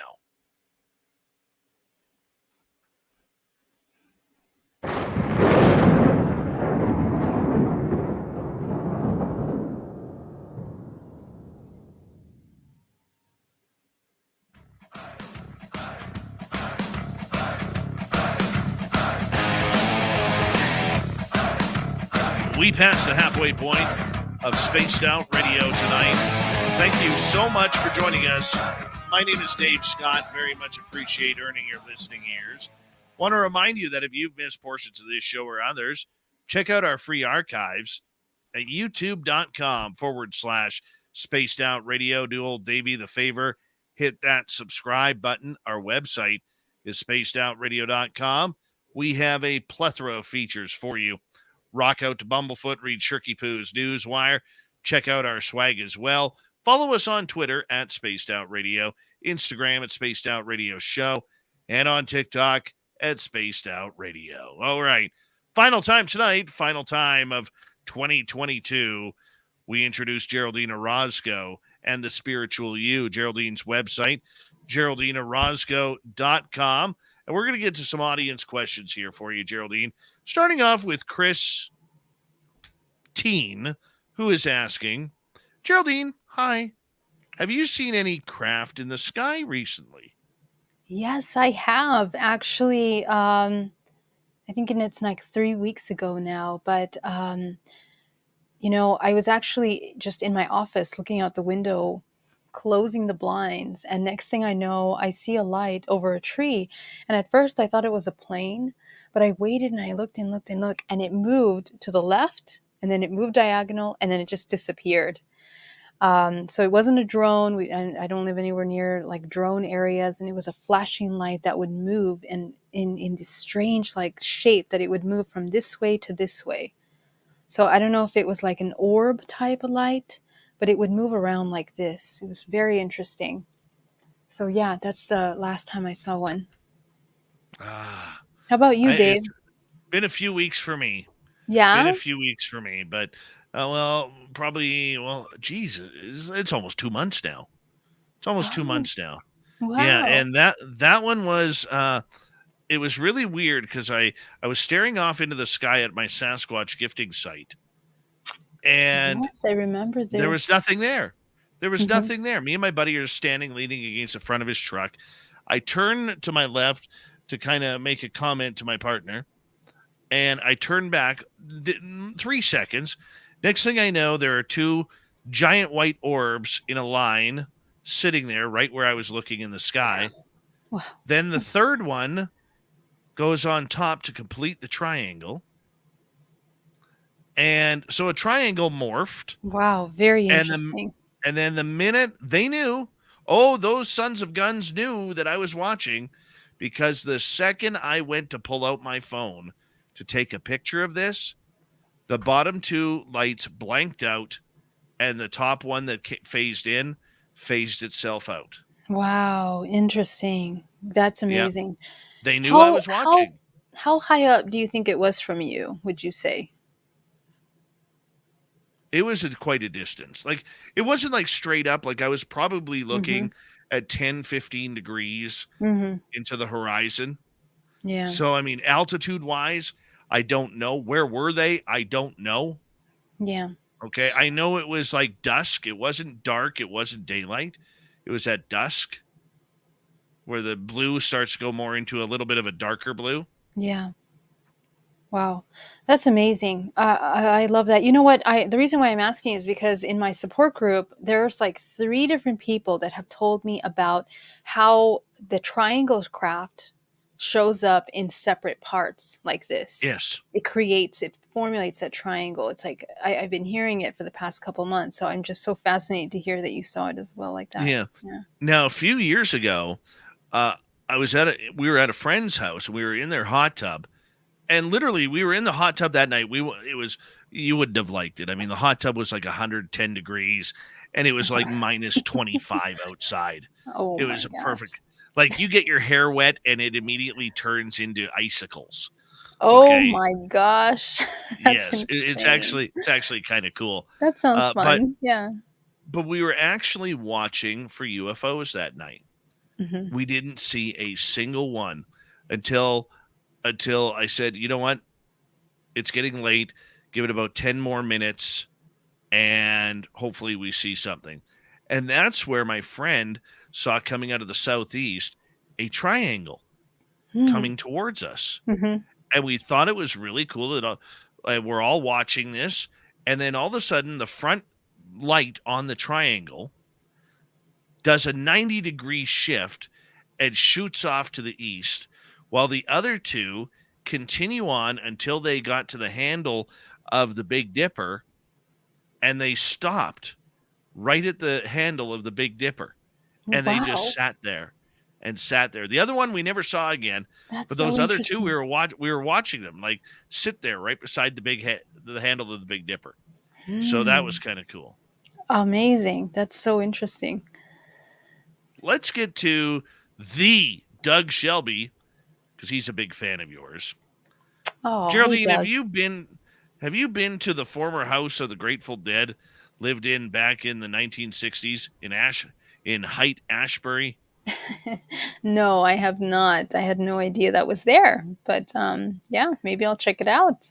I don't even know where Height, Ashbury is. It's in San Francisco. It's a famous street where they have all kinds of interesting stores with crystals and lots of hippie stuff. Okay, when I'm in San Francisco in March, you have to take me there. Oh yeah, you might like it actually. I don't know. Are you into that kind of stuff? Yeah, I think you would like it. Are you kidding me? You can't see my giant orb right behind my head? Hold on. Right there. Oh yeah, that's so beautiful. Wow. Yeah, plus Excuse me. you like rock music, right? Do you like the Grateful Dead? I never really got into them, but I don't mind it. Okay. I don't mind Me it. neither, but yeah. This is from one of our Facebook users. I'm sorry I didn't catch your name. Geraldine, do you have a good kind of response for when people do pressure us into fake happiness, other than giving them a TED Talk? I love this question. I love it too. Oh, it's so great. You know what I have noticed is that when I mean come into neutrality, you're not going to come into a state of defense. It's a very specific kind of state that you're in. Okay. And what happens is that you come into authenticity. First of all, you're able to make eye contact with people. When you make eye contact, genuine eye contact, where you don't look away or you're not shy or you're not insecure when you're holding that stare, it creates a very deep connection between you and the other person in a way that there is an intuitive link that begins to form between the spaces. Okay. So when this kind of connection happens, it becomes more of both verbal, but also many senses come online in your interaction. You connect to the network of the person.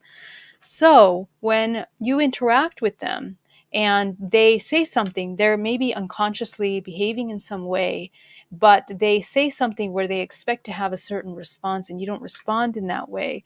Their response will be more intuitive and more connected to your body. You just maintain eye contact, hold your space, but don't do it from a judgmental place or from an egoic place in which you're just going to keep that. It's a neutrality that's based in absolute authenticity. You have considered with compassion and truth what the other person is expressing to you, and you really have processed, listen deeply, listen carefully with your whole self, and you decide whether you are in alignment with this belief system in a way where you wish to engage. And if the answer is no, then you hold your space. And what will happen is that training that authenticity will remove any shame or guilt that we might have at not responding in any particular way. Okay, so this is how you create a solid sense of self-love and connection with yourself. And so what will happen is that you won't even feel like you need to give an explanation or need to do anything. Just your presence with yourself creates a container of holding space. The other person will immediately notice that you don't have the response, but because you're maintaining eye contact and holding your space in a compassionate, neutral, non-judgmental state, they will be able to process in their brain, and immediately what will happen is they'll redirect to something else. Because they are in survival mode most of the time, they will immediately pull something out. What I notice is it's amazing when you come into this observation state how much people mechanically do things. They don't even know they're doing it. But if you're going to be the observer, you're going to watch that. You're going to watch the process of their mechanisms running quickly to supply and fill in that empty space that most people are not comfortable with. So you as the neutral observer have to be comfortable with neutral space and non-reactionary observation, and that takes some practice. So it's more about energetic holding yourself, holding space for yourself than anything. Okay, that's really what it's about. All right. That question was from Tish. So thank you, Oh, Tish, for Tish, that. great to see you. Yeah. Let's go to Brown Dwarf. Is it still possible for people to catch up on your 30-day alchemical transformation? It is, yeah. Thank you for asking. Actually, all of the replays are up. You just have to go to the website, subscribe, and it'll give you daily prompts and exercises to continue joining the challenge. So we're just 4 days in. It's a great time to join. Please go ahead and join us. It's free. Absolutely. Unless you donate a super chat like I did. Yeah, which I really appreciate. Oh, no Yeah, thank problem. you. No problem. Okay, next question from our audience here.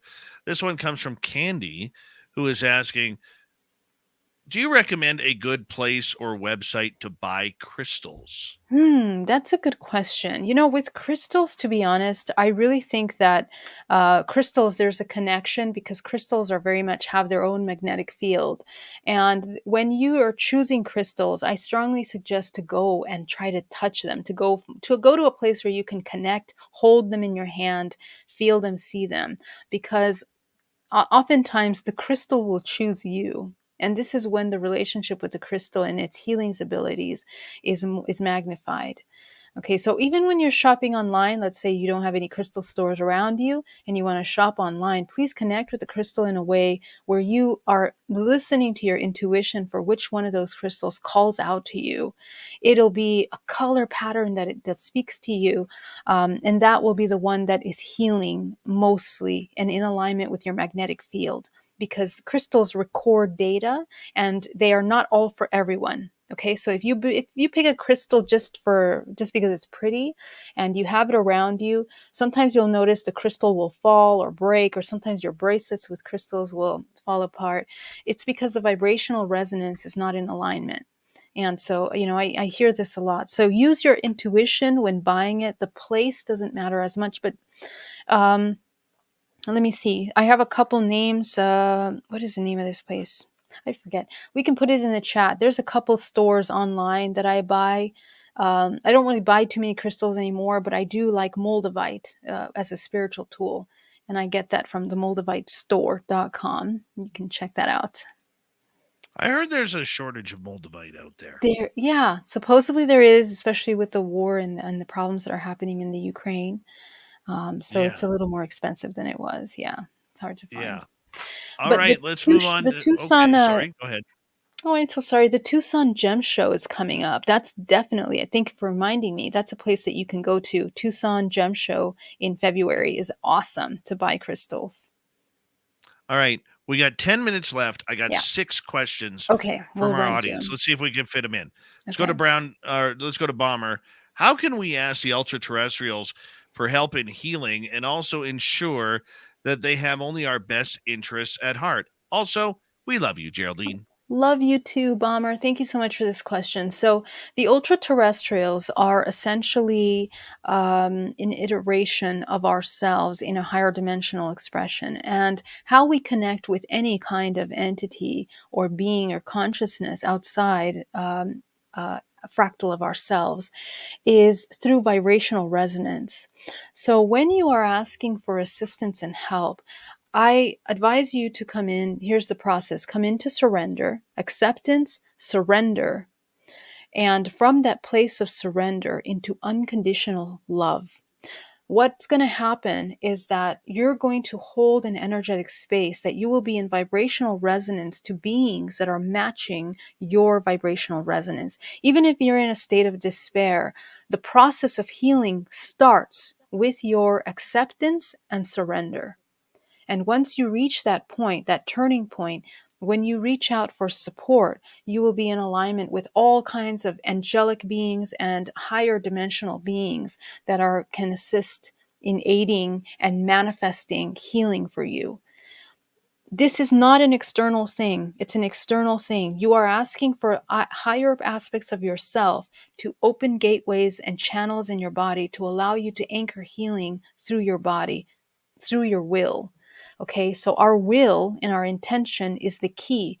And there's many mechanisms in the physical body that you can do, but most important, it's resonance and vibrational frequency. So this is how I would begin that process. Okay. All right, Hope perfect. that Let's go helps. to the next one. Yeah. Candy again. Geraldine, have you ever seen ET hybrids in public? Yes, I have. I have seen shape-shifting humans before.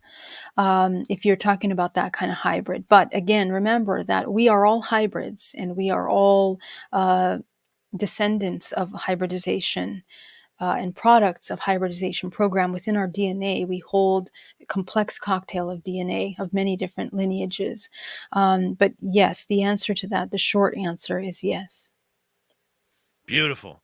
Let's move on to David.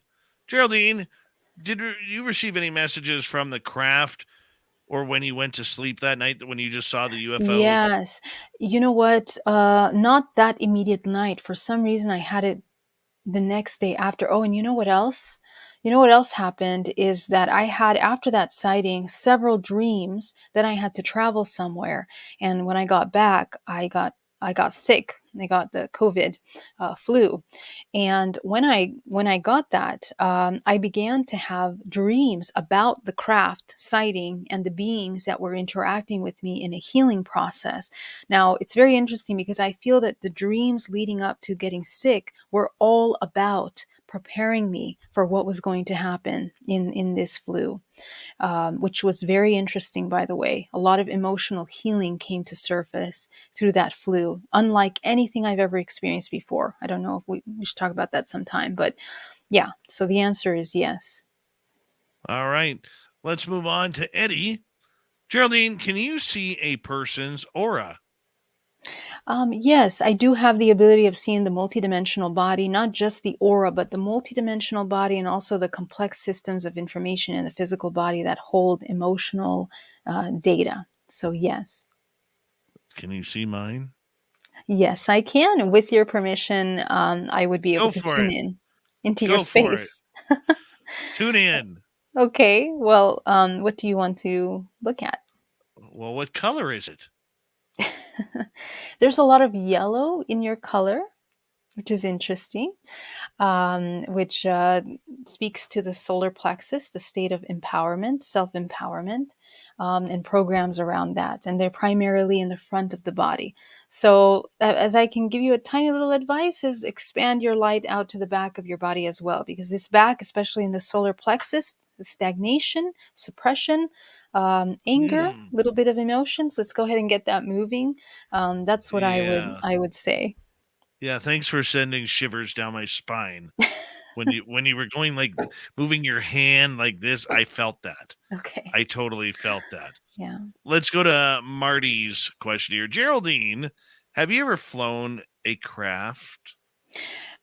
Yeah, that's an interesting question. So, as a child, I was involved in um, training kind of events and experiences where I would be brought on board craft, and also using my intuitive abilities to connect with technology, because technology in these realms is more of organic psychic, and it's remote controlled through brain and DNA.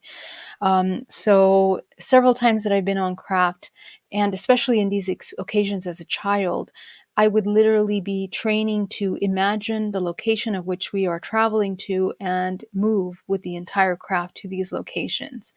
And as an adult, I've also experienced that with hybrids, in hybridization craft, participating in moving some of these hybridization crafts with other, I guess you can call them fleets, of these kinds of agendas as well. So, short answer is yes. Very cool. I haven't had that opportunity yet. I'm a little Okay. jealous. Final Yeah. audience question for tonight. Okay. Let's go to Grandizer down in Arizona. Were you ever able to visit the Church of Satan founded by Anton LaVey that was in San Francisco? What's your vibe or feeling you got from that, if Oh so? my goodness, I've never been there. I didn't even know that existed there. I'm not Neither did sure I I. want to go there. I'm not sure I would be very interested in going there, but yeah, must be interesting. San I'm not Francisco is a very old and very, it's a heavy weird. town. There's a lot of Masonic buildings and architectures that are strategically placed to create grid lines in the city, and I wouldn't be surprised to see where this one's located. So I'll have to look that up just out of curiosity. But thanks for that question. Yeah. We got 3 minutes to go here, my friend. Okay. Mhm. And I would like to know for you, Ms. Geraldine Orozco, what does your beginning of 2023 look like? Oh my gosh. My 2023, I'm really excited about this winter because I am midway through my book, finally. And I'm actually really moving those wheels. So this January, which I don't have any travel plans, I'm going to be focused completely on the book, writing of the book, and that book will be complete by this coming summer. So I'm very excited about that. That's where my focus is at the end of this year and beginning of next. Well, that's exciting. I Can you give know. us any hints on what it's about? Is it Yeah, it's actually going to be three books. And the first one is about my experience coming into this information, the hybridization program, and my journey as an experiencer into this understanding of hybridization. Also, touching into holographic DNA. The second book is going to be on unpacking the science, biological and physics of contact and the DNA hybridization. And the third is going to be about healing and transmutation processes that I learned as a result. So it's kind of be- it's a lot of work. It's in the making. beautiful? Do yourself a favor and promote your YouTube channel and when you're going live and what you're up to, where people can get a hold of you. Yeah, thank you so much. Please do subscribe to my channel at Geraldine Orozco. And if you'd like to get a DNA reprogramming or hypnotherapy with me, I'm honored to work with you, and you can find me at geraldineorozco.com. I have a support group. If you're an experiencer, come join us. Our next group is next Friday, and it's free. It's international. Yeah, and connect with me on social medias at Geraldine Orozco. And as always, Dave, it's an honor to be here as always, and I'm very excited to close another year with you. Thank you so much. I know. I can't wait to speak with you in 2023. It's going to be Yes. so exciting. We're going to hang out. And don't forget, because you accidentally missed last year or earlier this year, you have to come to our Vegas party. The Vegas party. Yeah, what month is that going to Yeah, be again? that's going to be May 19th through 21st. May. Okay. Okay. I'll have to Yes. put that on the And calendar. you better, because there may be a 50th birthday celebration for Dave down there. Oh my There gosh, that's may so be. great. All right. And I would need some Geraldine Orozco time there, Okay. okay, along with our fans and other friends that are going to be there. So I'm Great. putting in the personal request right now and to join us that weekend, and I think you'll have a Okay. lot of All fun with right. us. That would be I think you'll amazing. have a lot of fun. Geraldine, seriously though, we love you around here. You are such a special person to this show and to our Thank audience. you. Happy holidays, Merry Christmas to you and your loved ones, and I hope all the best for you in 2023. Same here, Dave. Much love. Thank you so much. Have an amazing end of year. Love you, everybody. Thank you for tuning in. Bye-bye.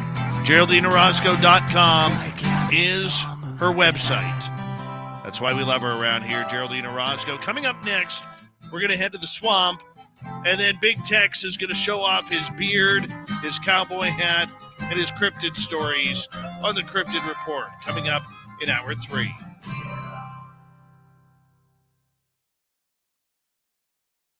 Woohoo!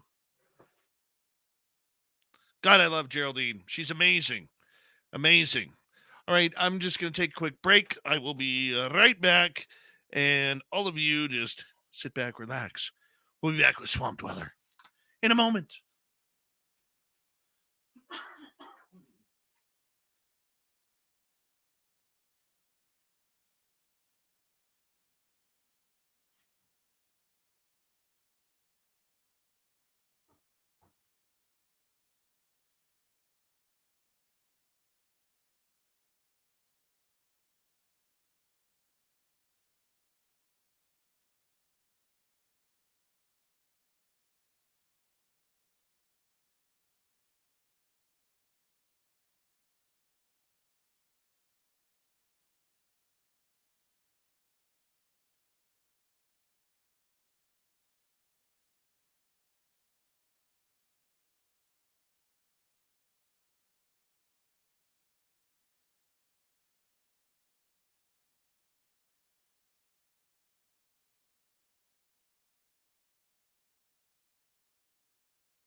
I am back.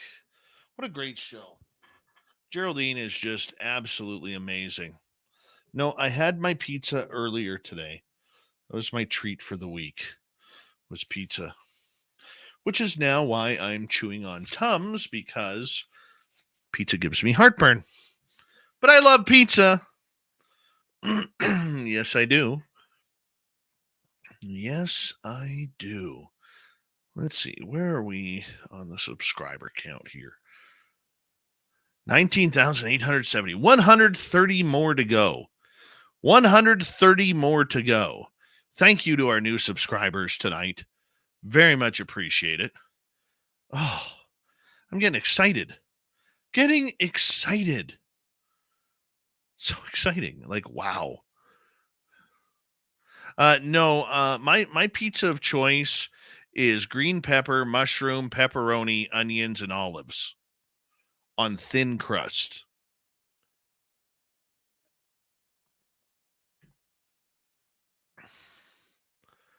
That is my pizza. So for all of you, hey Tokeland, how you doing, man? For all of us out there, May 19th through 21st, 2023, put it on your calendar. We are going to Las Vegas. We're taking Spaced Out Radio to Las Vegas, and we are going to have a great time. And we'd love all of you to join us out there. Go to spacedoutradio.com, find out more information.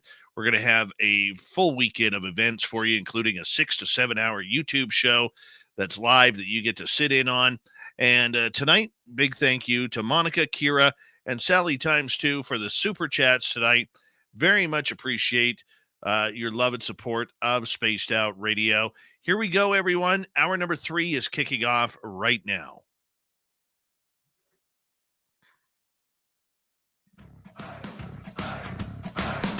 Would you like to connect with us? Head to spacedoutradio.com for all your latest show info. Now, back to Dave Scott and SOR. Third and final hour of Spaced Out Radio is now underway. Thank you so much for joining us. My name is Dave Scott, your host, sitting in the cold, wintry area of central British Columbia at SOR headquarters. Want to say hello to everyone listening in on our terrestrial affiliates around North America, digitally on Odyssey Radio, TalkStream Live, and KPNL. All of our archives are free. Join us at youtube.com/Spaced Out Radio. Do old Davey the favor, hit that subscribe button. The Desert Clam has set the password for tonight in the SOR Space Travelers Club. Caduceator. Caduceator is your password. Use it wisely, Space Travelers, as the Clam sets the password each and every night right here on Spaced Out Radio. Our website is spacedoutradio.com. We have a plethora of features for you. Rock out to Bumblefoot, read Shirky Poo's Newswire, check out our swag as well.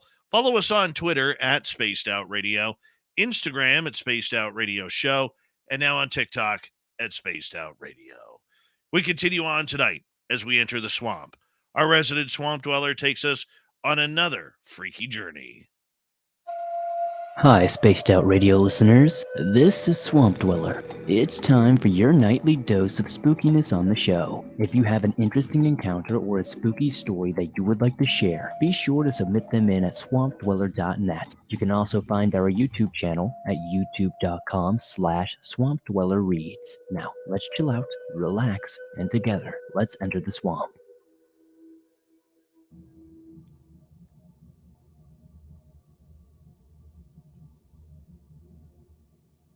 This is still fresh on my mind, and every time I close my eyes, I'm able to see it. It completely throws my faith out the window and truly scares me to death. I just recently moved to Arizona. I've never once believed in something that couldn't be caught using modern technology. I'd always say that it's 2018, and I believed that if we wanted to find something, we would find it. It was the eve of Christmas Eve, 2018. My friend and I live in Payson, Arizona, and we went out north of town about 5 or 6 miles onto a trail out into an area secluded from the rest of the town. It was quite cold that night. I was layered up pretty well. We were all set on building a bonfire and having a few drinks. I felt uneasy the whole drive up there, though. I am usually a fan of nature. I've never been scared of the dark or of being away from home, but that night made me feel very weird. It was eerie. I was setting out the fire, but the whole time I felt like I was being watched. Granted, there were several of my friends around me, so that's not really what I mean. I was being watched by something in the distance. But first, let me take this back a couple of weeks. It was a day or two before Thanksgiving. We ventured out to the same area to have a bonfire and to drink. I didn't drink at all that night, so keep that in mind. I was curious to what the area around us was like, so while attaining firewood, I decided to go on a stroll past the bonfire just to see what I was against. Before I could even make it out of the area, I noticed something moving behind a tree. I asked if people were commonly up here, and no one answered me. They kept drinking. My eyes did not leave that figure. Standing behind a decent-sized tree, I could tell it was bobbing its head back and forth like a buoy in the water. I kept thinking, man, whoever this is stupid. I wanted to call out to it, but as soon as I opened my mouth, I couldn't speak. I just felt weird. Then whatever this was, shot from behind the tree running into the distance. I immediately fell on my keister and started pedaling back on the dirt, scraping and cutting my hands as I did it. Everyone around the fire noticed me fall and started to laugh and thought I was just drunk. I managed to get up and ask, Did you guys not see that? They looked at me like I was stupid. For the rest of the night, I felt on edge, always standing near the fire. Now back to December 23rd. Usually, I don't drink. I'm not a big fan of alcohol, but tonight I decided to let loose and drink a couple of drinks. Captain Morgan Run was my go-to. I was having a good time. We were all singing and just letting loose. What I experienced weeks before wasn't on my mind at all. It was a good night. I got up to take a leak and I walked past the truck about 300 feet out near some big rocks to pee. I could hear everyone back at the fire conversing, having a good time. I then heard my friend Corbin say my name. I was tipsy, I won't lie, but I wasn't so drunk I couldn't make out what's real and what's not. I told him to hold on and that I was peeing, and he became very persistent, telling me that I needed to see this immediately. I thought to myself that it was weird how quick he was able to move around the rock without me seeing him, so I zipped up and stumbled my way behind the rock. When I tell you guys this, I mean it from the bottom of my heart, that whatever I saw was not my friend. It took my mind a second to figure out that it wasn't Corbin. I'm glad I stopped and didn't continue to walk towards it. It was a clear night, full moon above, not a cloud in sight. Whatever I saw, the moonlight radiated off of it. It was on all fours. At first, it was looking kind of like a dog, but I saw its eyes, and when I made eye contact, it stood up. Whatever it was had to have been at least 6.5 to 7 feet tall. I took a step back and I saw its eyes clearly from the light of the moon. I began to sob. I am a Christian. I heavily believe in God, and what I saw, I thought it was the devil himself. I started to cry and I backed up. Every time I took a step back, it took a step forward. I wanted to scream or call out for somebody, but all I could do was sit there in awe because I was so terrified. I didn't want to be taken, or worse, killed right there. So I dropped to my knees and started to pray. Apparently it didn't like that, and it let out what sounded like someone groaning very loudly in annoyance, but had water in their lungs while they did it. At this point, my eyes were closed and I was sobbing uncontrollably, praying for God to save me. I heard it crunch on foliage while it made its way back into the woods. I sat there crying and I got the courage to get up and run back to the fire. I fell about 20 feet by one of the trucks and started crawling. At this point, I was screaming and telling everyone to leave in what I saw. They were all over me, clearly worried, but at the same time, thinking I was drunk. I have never once hallucinated while drinking. I know what I saw. I was so petrified I believe I had a small seizure that instantly spooked everyone into leaving. My friend Corbin, as well as others, kept trying to get me into the car. I was still screaming and freaking out, telling them what I saw, and they put me in the car finally and put out the fire and proceeded to gather their things. The whole time this was happening, and everyone was scrambling to their vehicles, I never broke eye contact from where I saw it. I was standing by the rock, not even 20 meters from where everyone was at. I was to the point to where everything after was a blur, because I was just so horrified, but I could have sworn I saw it smile at me. That was the last time I've ever seen it. Whatever it was, it clearly did not like me. Days after, I was being harassed on Snapchat, ridiculed by those who were there, calling me crazy. All but 2 people. They messaged me saying that they believe me, and they think that what I saw might have been something along the lines of a skinwalker. My goodness, skinwalkers. How terrifying is that? Seriously, how terrifying is that? Yeah, we love the Swamp Dweller stories here as he kicks off every third hour here, Monday through Friday night on Spaced Out Radio. If you want more stories just like that, Swamp Dweller has thousands of them for free. All you got to do is go to his YouTube channel, youtube.com/Swamp Dweller Reads, and you hit subscribe. You can listen to all his stories for free right there. Speaking of free, we got the Cryptid Report. Filling in for Super Duke from World Bigfoot Radio is Big Tex from Texas Front Porch.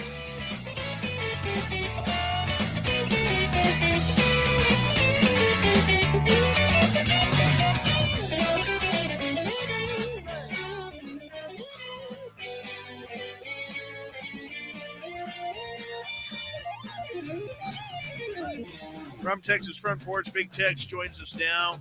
The beard is looking absolutely perfectly coiffed, just in time for Christmas. The cowboy hat looking just perfectly centered. Big Tex, how you been doing, buddy? We'll get you to unmute your mic and get this thing going.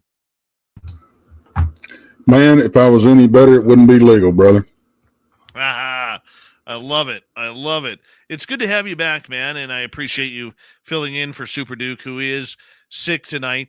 And, there's a lot. Looking back at 2022, tell us some of your favorite cryptid stories of this year, whether they happened to you or ones that were reported on Front Porch. We've got, let me tell you about the craziest night we've had out in the field. Okay. I have never seen things go off the chain as much as I did this night. Now, let me set the stage. We're at Brown Springs, Oklahoma, which is kind of a notorious site.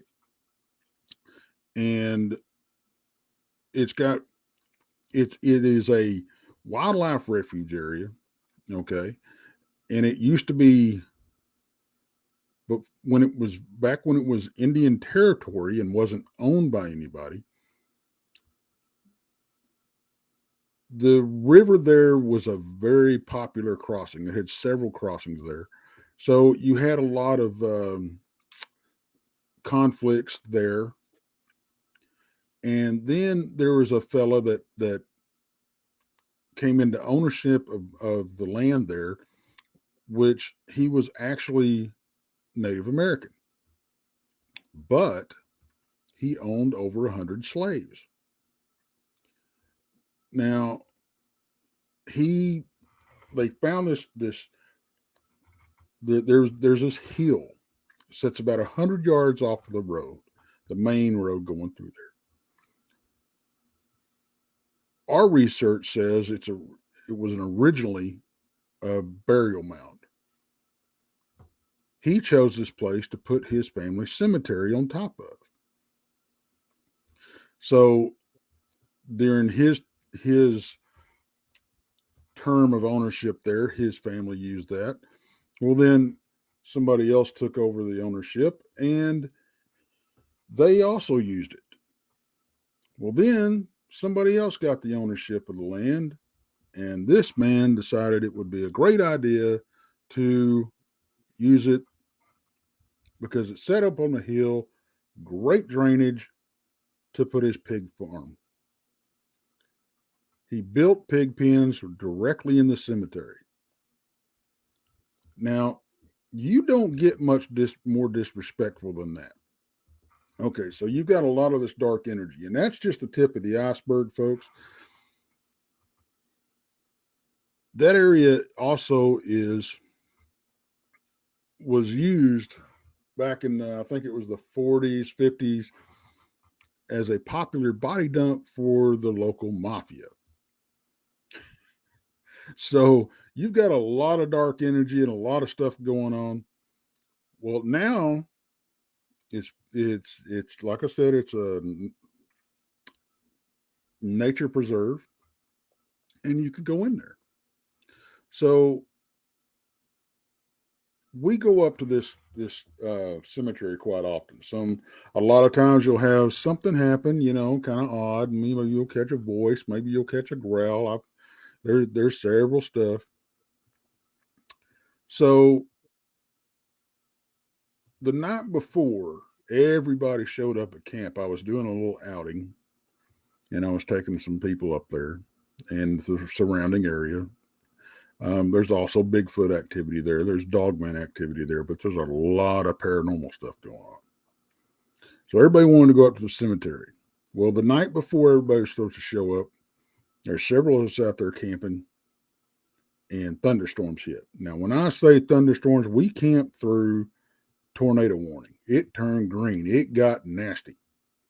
A lot of lightning, a lot of rain, a lot of wind. So we make it through that night. Everybody shows up, and we decide, okay, we're going to go up to the cemetery that next night. So we go up there.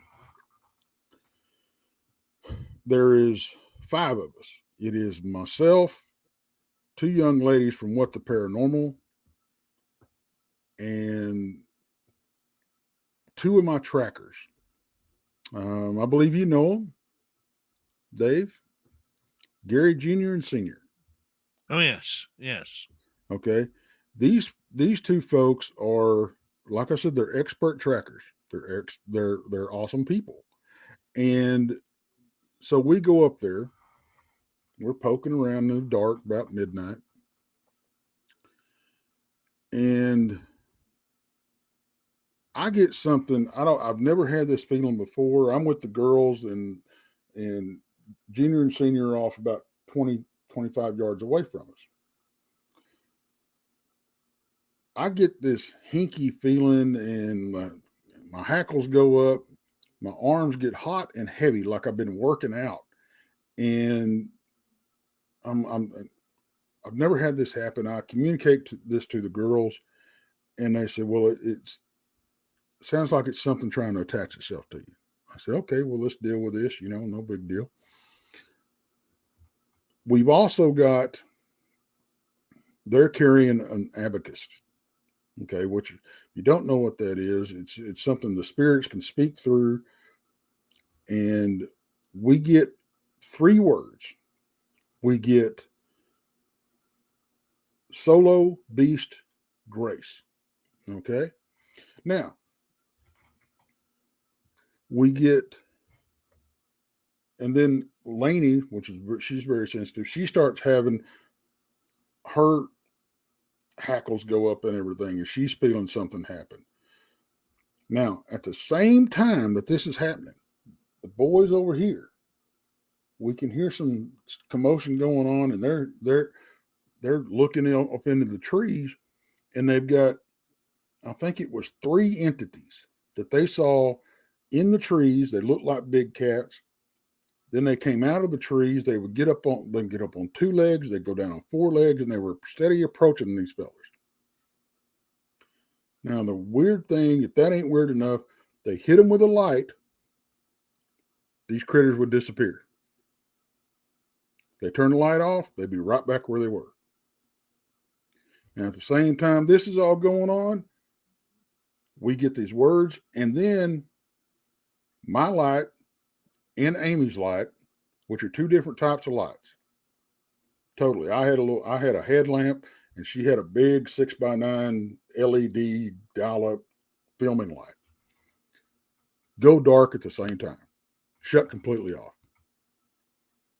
So we get the lights back on. Well, hers has got a dial that dials up and down in intensity. It's backwards now. So we decide, okay, we're going to make our way out.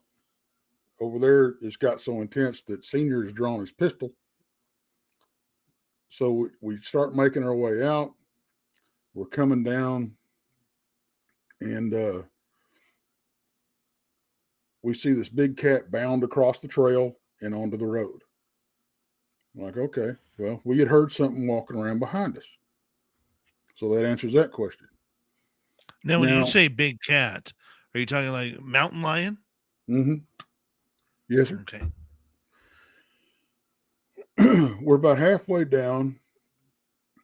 Junior's looking for sign, and there's a almost a secondary mound on the side of the hill, but it's not real big. And he's poking around up in there, and he finds 4 hoof prints, like a horse. The problem with this is they're 12 to 14 inch in diameter, and they're in a bipedal pattern. So we make it back down, and we start discussing what's going on, or what was going on. You walk down this hill, and it's a pretty good climb. It's been washed out, so you're having to negotiate that. And then, like I said, it's about 100 yards. We get down where all the trucks are parked, and well, it's just 2 trucks. The whole time we were up there, Amy's husband was down in his truck, and my truck was parked by him. So we get, and earlier, now I'm going to go over these 3 words. Now we get Solo. Okay, well, he's parked down there at the foot of the cemetery by himself. Beast. About an hour or so prior to us coming up there, somebody, and he's a big fella. He makes me look small, Dave. I mean, this boy is big. And somebody has, man, Amy, your husband's a beast. The 3rd word, Grace. Grace is the name of my truck. I named her. Wow. I named her after the serial killer Albert Fish's last victim that got him. I think she reached beyond the grave and got him caught. So that was the craziest night altogether we've had up there. Now, technically, I guess you could say it wasn't cryptid related. Okay. But was it? What were these creatures that were jumping out of the trees, getting up on 2 legs, going back down on all 4s, and approaching these boys? Okay. Now, this is the same place that several years earlier, a fellow researcher was driving by, taking a picture of the bottom of the cemetery just to show me how grown up it was. He goes, texted me, here's your favorite spot. And I look at the picture, and I said, well, that's fine and dandy. I texted him back. I said, what about that big fella standing back here in the trees? There's a big black humanoid shadow standing back in the trees. You can't miss it. Now, we went back and we tried to recreate the photograph. Went back about the same time of day, all that kind of good stuff. We couldn't recreate the photograph. We took measurements. This thing stood 14 feet tall. And it looks like Andre the Giant standing back here in the trees is what it looks like. Oh my. But it's all black, but it blacks out the tree that he's standing in front of. And you can kind of see his torso like this. You see both arms, part of his chest, his head. And then we got in touch a few years later. Me and my team got in touch with several different people that didn't know each other. And there was a couple of mediums involved. There was a couple of people that just knew the lore of the place. Right. And they all told us the same thing, that there was supposedly a huge dark entity that was either controlling that place or watching over it. Tex, I'm going to get you to hold on right there. I got to hear the end of this story, man. This is awesome. Big Tex from Texas Front Porch YouTube channel joining us for the Cryptid Report, filling in for Nailing, Super Duke from World Bigfoot Radio. We're loving the Cryptid talk here tonight on the show. Spaced Out Radio continues for the final half hour next.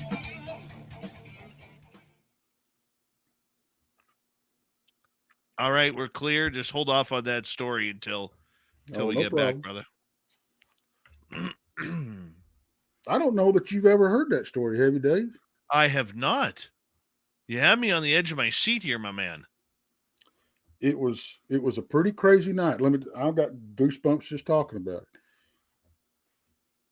Yeah, that night in the cemetery, that was the craziest, because all that happened simultaneously to all of us while we were up there. That's the crazy part about it. I mean, it was just, everything was just going and going and going and going, and it really sounded kind of tame the way I was telling it than was actually going up there. I mean, we were, I had the girls huddled around me like a mother hen, trying to make sure that they were safe, and then the way we went down the trail, we had the girls in the middle, and we were on both ends, and Senior was, like I said, had his pistol out, and Gary was in the front playing, running point, and then I was with the girls, and it was just insane, and well, hold on to that story. Hold on to that no one, problem. man. Because I have a feeling it's about to get weird.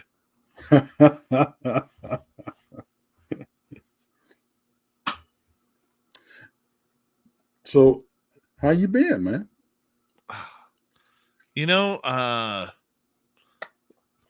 I've been okay. I'm starting to feel better, and I thank water for that. Yes, sir. Yes, sir. And probably shouldn't have had that pizza, but it's always a good thinking at the time. You know what I'm saying? It's like McDonald's. It's like McDonald's, like you go and eat McDonald's and you're like, oh, this is a great idea. And then afterwards you're like, why did I do that? Oh, yeah. Well, yeah. I got to tell you, brother, you inspired me. Oh, yeah? Yep.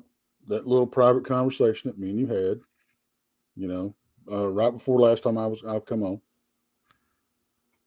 So I'm on that journey with you. Well, I appreciate that, man. I don't know if I'm going to win or lose, but you know what? I'm noticing little changes. I don't cough as much anymore. Yep.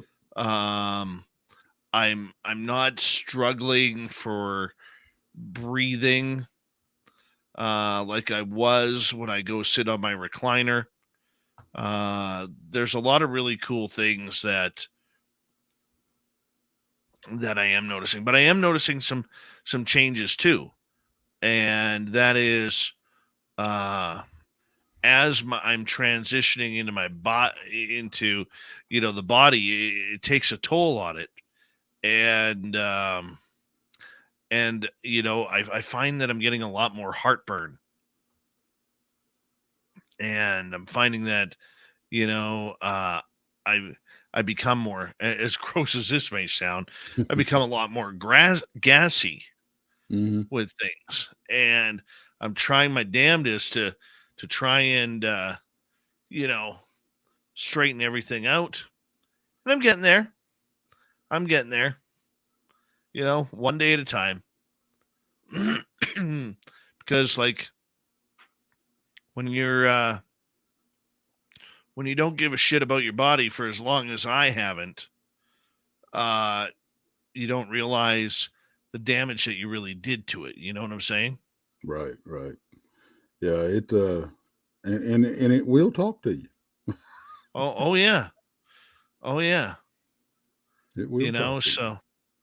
So, I mean, my recent talking has been like, I've been getting really bad gas buildup, Mm-hmm.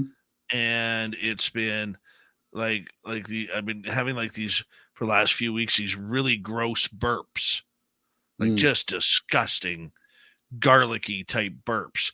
And I ran into my doctor today at my office, and he's like, you got to cut the garlic out. I'm like, no, man. But garlic's I said, supposed to be healthy for me. I that's what I said. I said, I'm Ukrainian. You just can't cut out garlic. That's a staple, right? So, anyways, we got 10 seconds here. Thank you to our super chatters tonight: Monica, Kira, Sally times 2, Maggie, and Eddie. Here we go with the final half hour, everyone.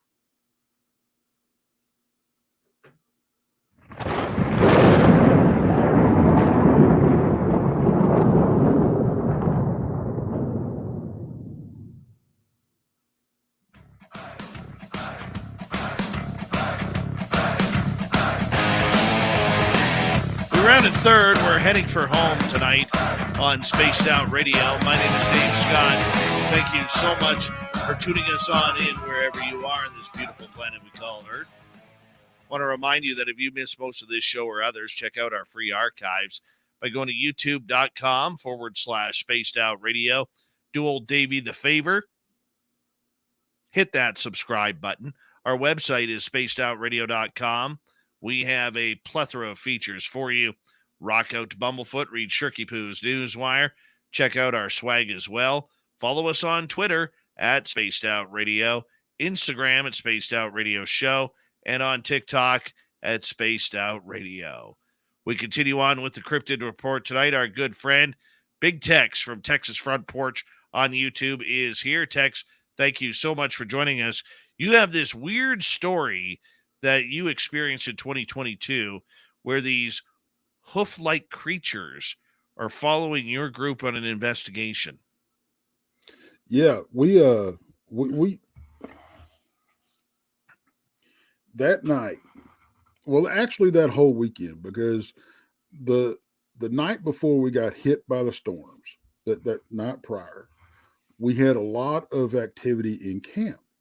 Now, the activity in camp was totally different than what we had the night before. And you have to remember, the only people in camp that the night prior to the cemetery trip was myself, junior and senior. All right. I had my truck parked, pulled deep into the camp, at the back of the camp, and their vehicles were parked over here on the other side of the campfire. Okay. So we're sitting there, and we're sitting around a campfire. Senior looks up, and all of a sudden he goes, "Holy crap." We all turned just in time to see this thing come out of the brush behind my truck, run up beside my truck, and go back into the tree line. About 8 feet tall. Dark humanoid figure. So we get up, we walk over there, and we're looking into the tree line, and there's enough moonlight to light up the open field on the other side of the tree line. So you have a background of light that you can look through this tree line at. So we're looking at this tree that's broke off about 8 feet up or so, and we're like, man, what was that thing that just ran? It was big. What was that thing that just ran off? And we're looking at this, and we start looking at this tree really, really hard. And then the tree turns around and walks off. Oh my. Oh my, I didn't expect that. The tree wasn't really a tree. The tree was not really a tree. Oh my. So when I say this place has all kinds of activity. Holy cow. Yeah. Okay, I got to ask about this. Why did you think it was a tree at first? Was it dark out at that It was point? dark.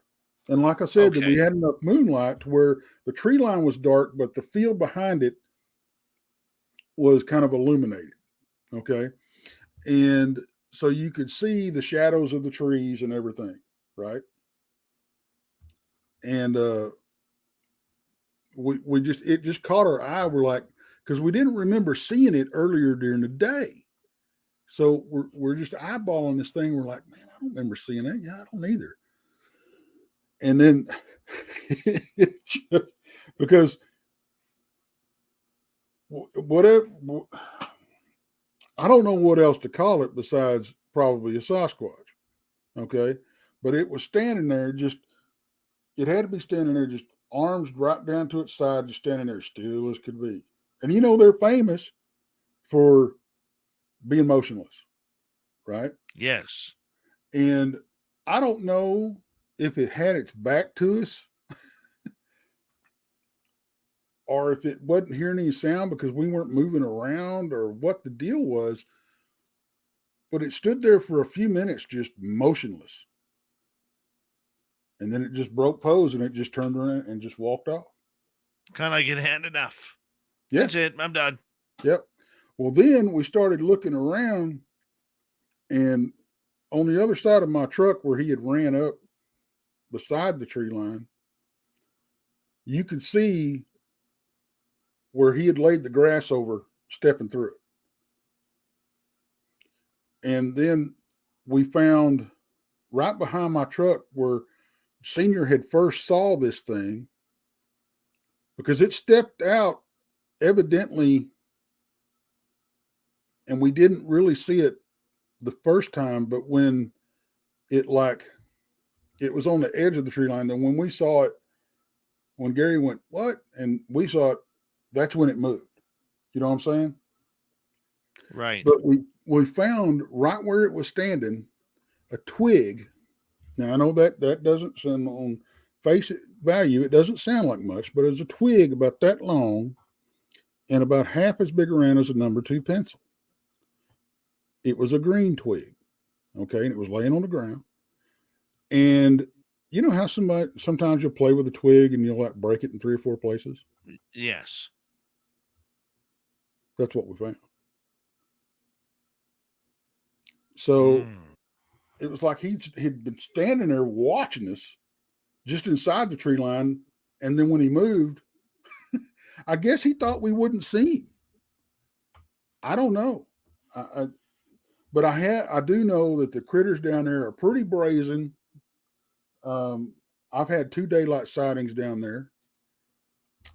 Several nighttime encounters. I've had rocks thrown at me. But you also get on the other side of things. We had like 9 people in camp one time, and we're sitting around a campfire talking, and we hear a woman laugh in the woods over on the side of camp. Yeah, that's where you got to get the hell out, dude. And so we're all sitting there, we're like, did y'all hear that? Yeah, heard that. So we sit there. A few minutes later, on the other side of camp, same thing. So it is just a plethora of activity, and it's weird because the first time I ever had Junior and Senior down there with me, I said, now look, I said about 9:30 tonight, everything's going to kick off. You can almost set your watch to it. And sure enough, about 9:30, 10 o'clock that night, we started hearing noises, got some pebbles thrown at the trailer, that type of thing. Well, then we're sitting around a campfire. Junior looks up, and he just stands up. There's about an 8-foot tall shadow on the other side of camp, about 10 yards deep into the trees, with red eyes standing there looking at him. And then it just disappears. So I love this place. People ask me a lot, how could you go back? Why would you go back? How could you not? That's my question. How could you not? When you have but you know what? A lot of people don't understand though, Tex. When you have a hot spot like that, you have to go back. Mhm. And you're called back. It's not that you just don't want to go, because Right. as a researcher you do, but you're called back into that area. It's the strangest thing. Well, and that kind of got me in trouble with my team too, because I made that statement to them because they were like, you need, because up until last year or maybe it was the end of 21, I was going out there by myself and I was going unarmed and I would carry a Right. bowie with me, but that's it. At that point, I wasn't carrying a pistol. And I had all this strange stuff happen to me, and everything. A lot of it I've got. I love audio evidence. That's kind of my thing. Some people like tree structures. Some people take pictures. I don't like being out in the woods and looking through a camera viewer. I'm just not a fan of that because I like to see what's going on around me, and I don't like to move a whole lot when I've got activity, because I have found that, especially when I was down there by myself, if I would hear something and suspect, okay, this is something, and maybe get a pebble thrown at me or hear footsteps, if I ignored it, they'd come in a little closer. And you'd hear a twig snap or something, and you ignore it, and they'll come in a little closer. I think they think they're getting away with something. So something I tell everybody that goes out in the brush with me: if you hear or see something, don't go, oh, look at that. Oh, did you hear that? Don't react. Just act like we're having a normal conversation. Like, Dave, me and you sitting here talking. I see something over your shoulder. Well, dadgum, Dave, it's been a great weekend, and there's something standing right over your shoulder, but don't move. So, and you just keep carrying on the conversation like we never even saw it. They tend to move in a little closer, and I've had that happen time and time and time again. I've had them get as close as 10, 15 feet from camp using that. And I don't recommend it for everybody. I surely do not recommend going out by yourself. But anyway, my team set me down. We were supposed to have a team meeting, and we sat down and they said, look, it turned into an intervention and not being a meeting. They said, we don't want you going out there by yourself anymore. We're legitimately concerned about something that could happen to you. So I said, okay. Their main concern was they didn't want me going up the cemetery by myself because there were just way too much dark forces that we felt that were up there, and it was not safe to go up there by yourself. Right. So I relented, and I promised them I would not go up to the cemetery by myself. I did not promise I would not go out in the woods by myself anymore, but I would not go up to the cemetery by myself. So I haven't done that. I haven't had to, because a lot of times, well, most of the time, that place does not disappoint. Now, what I have found that's strange is there's two people that I've ran across that every time I take them up there, the energy of that place is completely null and void. It's just like a walk in the woods. Jason McLean is one of them. And Jason McLean is very, very, very devout Christian. And there's another young man named Zach from Rooted Expeditions. He's the second one. Every time one of them two get up there, it is as quiet as a church mouse. So That being said, a lot of people talk to me about don't let something follow you home. That's what we're concerned about, attaching itself to you, on and on and on. I've never had that problem. But I try to leave myself open enough for experiences. And that's depending on how you believe, that's how I talk to the man upstairs. I ask for protection, but I ask for him to leave me open enough to experience these things. And if need be, get down and dirty with them, and because they don't scare me. Now, let me tell you this. There's a difference, and Dave, I know you know this. There's a difference between, oh yeah, something spooked me, or being absolutely terrified to where you won't go anymore. Oh yeah. We've experienced that all this year in our Sasquatch area. It's two separate things. So I get spooked. Yeah.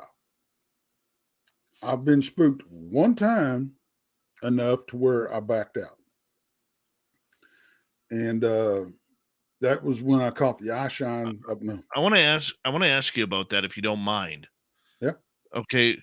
When you got spooked, what made it, you've been to that area before, but what made it different this time? What made it uncomfortable and scary to you? Well, I'll tell you, well, I lied. I guess I've been spooked twice, but it was the same trip. Enough to back out. The first time I rolled up in there, I got out of my truck. I was getting my gear ready to go, and I could hear footfalls all over the place. I heard some whoops. I heard I could not. I don't know how many of these, of whatever they were in the area. It was just crazy, and I felt surrounded. And I'm like, okay, maybe this wasn't such a good idea.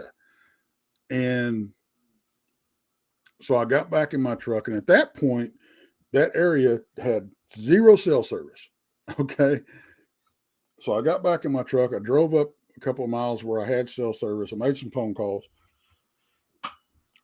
told some people what was going on. They're like, you don't need to go. Just call the 9 off, go back home, blah, blah, blah. I said, I can't do this.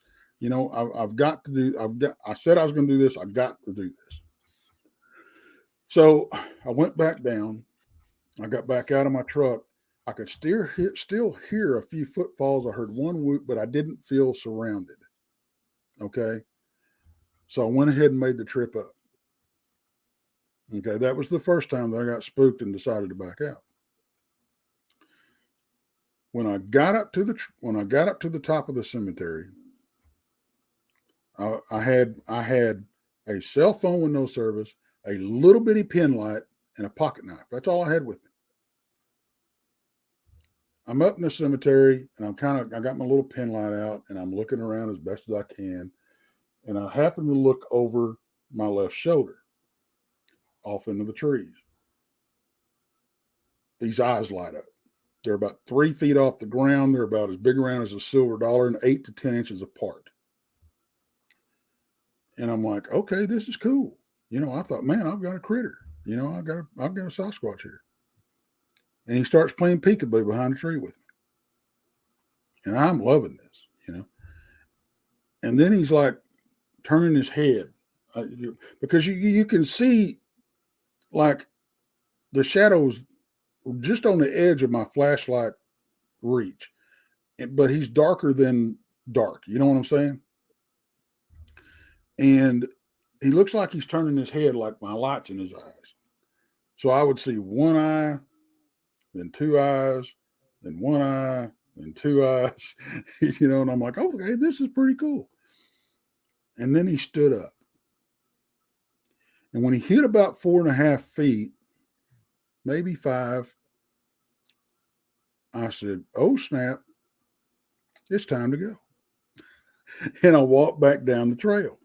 That's the only 2 times that I've ever been spooked enough to where I've decided it was time to back out. Now, fast forward a few years, we find out that there was a man out there. Well, some people may have heard the name Tiger King. There was a show made about him. Yes. His first outfit was about 40 miles away from where we researched. We got 2 minutes to go here. Awesome. When he got thrown in prison, and another guy got it, and he got a hold of it, and he moved it to within 2 miles of our research area. They closed him down.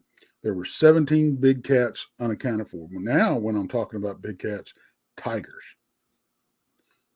We got stopped by tribal police one night, and they told us that they've had tiger sightings out there.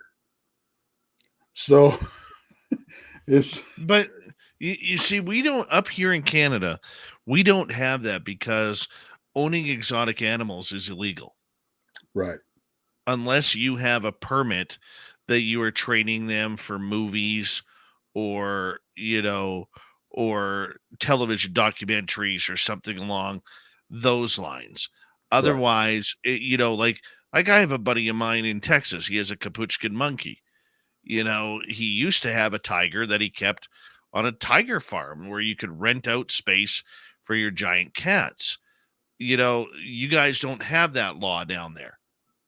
No. Or at least I'm sure it's state by state, but you're not, like up here, we're not going to find a tiger roaming across the forest. You know what I'm saying? Right. But they had 17 counts of 17 cats they could not account for and were missing, and they had Wow. They had sightings reported of them. So Jason is convinced that that's what that was that night. You got that right. Tex, do me a favor. Let everybody know where they can find Texas Front Porch. You know what? You can find us pretty much everywhere, but on YouTube, we're at Texas Front Porch, TEX''S, Front Porch. We got shows, 6 days a week now. So it's totally awesome. I've been riding your coattails on early Monday mornings. I'll jump on here about 2:30 in the morning when you're closing down. I'll crank up. So trying to get the late night folks and then the folks across across the pond and stuff where they can enjoy a live show. But y'all come over, check us out. We're on TikTok, we're on Reddit, we're on anywhere you can find Facebook, anywhere you can find a podcast. Right on, Tex. Thank you so much for the Cryptid Report. We got Mr. Ron Bumblefoot Thal rocking in the background with Little Brothers watching. Bumblefoot is the official music of Spaced Out Radio, rocking us in and out of every single show. Get your horns up for the guitar god himself. Special thanks to everybody listening in at work, at home, in your cars, wherever you may be. Thank you to everyone in our chat rooms tonight. YouTube, Twitch, Spreaker, LGAP, Facebook, the Space Travelers Club, and on Twitter at #SpacedOutRadio.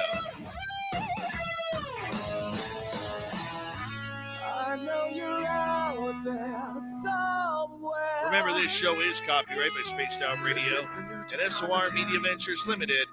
Thank you so much for choosing to share your evening with us, because together, my friends, we're watching. We own the night. Mr. Bumblefoot, we need a favor.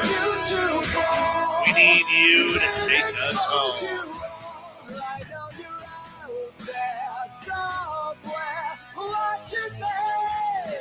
Yes, the Woo train has docked for the night. But soon, my friends, we shall ride again. Your seats are always available. Your tickets never expire. And if you want to bring a friend, we've got room for them too.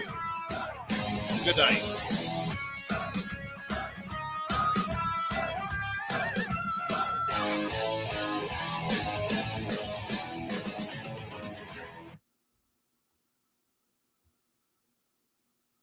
That's it. We clear, man. Awesome. We is clear. Good time as always, man. I appreciate you having me. Oh, yeah.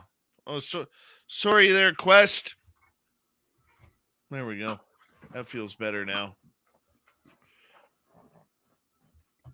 Yeah, man. Always appreciate it. Always appreciate it. Dude, that story was freaky, man. We thought it was a tree, but it wasn't a tree until it started moving. My God. It's funny because the sighting we had this year, when you were talking about, don't react to them, don't bait and switch them, we have, we were literally starting to do that. And like my buddy Mark, when he heard the tree snap, we slowly started making our way over there. We paused, and then we started making our way over to where we could get into a viewing of this thing. We still don't know how it left. Still have no clue how it left. But it did leave one way or another. Well, I got to tell you, I am.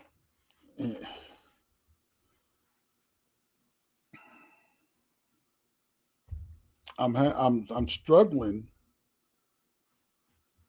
with the whole interdimensional thing and the paranormal abilities that these things have, according to some people. And I personally believe that there is a simple physical creature out there. Yeah. But there's others out there too. And they're the ones that have these abilities. Now, I'm not convinced that that's Sasquatch. I had somebody tell me one time, well, there's a difference between Bigfoot and Sasquatch. Bigfoot's the physical thing, and Sasquatch is the otherworldly walk through portals thing. I said, well, I don't know. I said, I know I don't buy that. I don't either. I do think that there's more entities than what most people think we're dealing with out there. Oh yeah, that I will 100% agree with. 100% agree with. And I do think, as far as, and a lot of people disagree with me, and that's okay. I do think there is a physical Bigfoot out there. I do think there's a physical Dogman out there. But and I mean, I've seen both. I almost went over my Dogman encounter tonight, but I figured we'd save that for some time when. Well, I mean, the big thing is, though, you bring up a good point that you're struggling with it, and I think that, Tex, is a very fair and honest assessment. Because what that tells me is, there's something strange going on.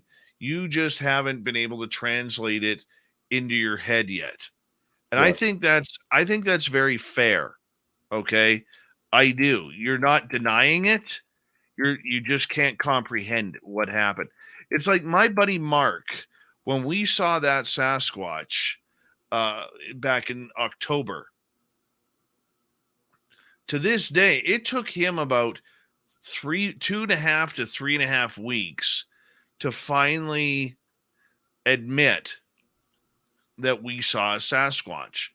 Now, this is a gentleman, and I've said this to my audience before. Not sure if you've heard or not. This is my buddy, where when he lived on was born and raised on Vancouver Island, and he was a hunting guide. He's been a hunting guide all over the province of British Columbia. He's been an animal tracker because in certain parts of Vancouver Island, they got a real problem with mountain lions and wolves. Okay, that need to be sometimes taken care of.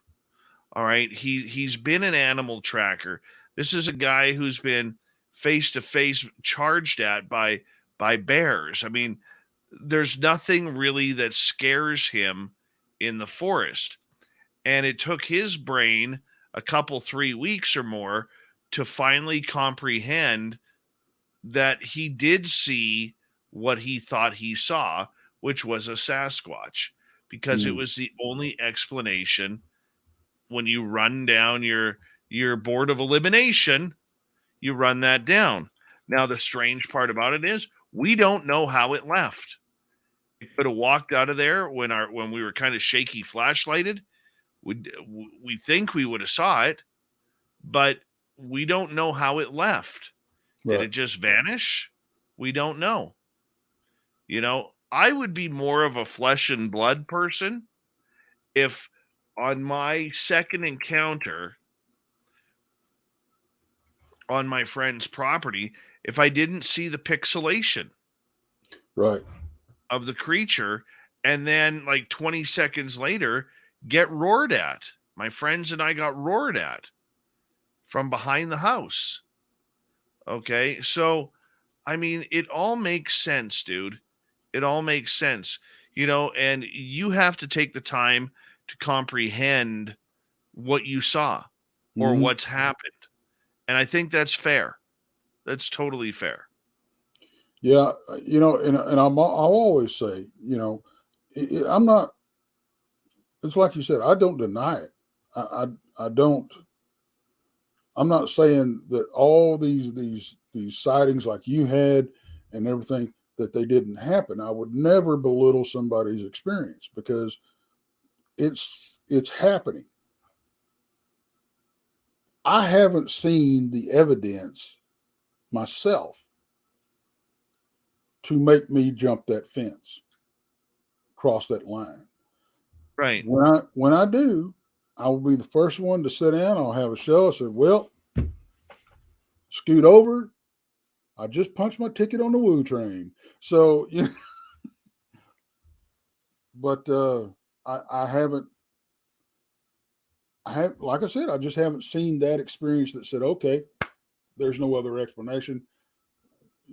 These, what you thought were just physical critters are not what they seem. I'm still dealing with I think there's other things out there, and then you have these things, and I don't know why. I'm what's attracted to what out there, because you see them overlap. Those experiences overlap all the time. So I don't think all of it's dark.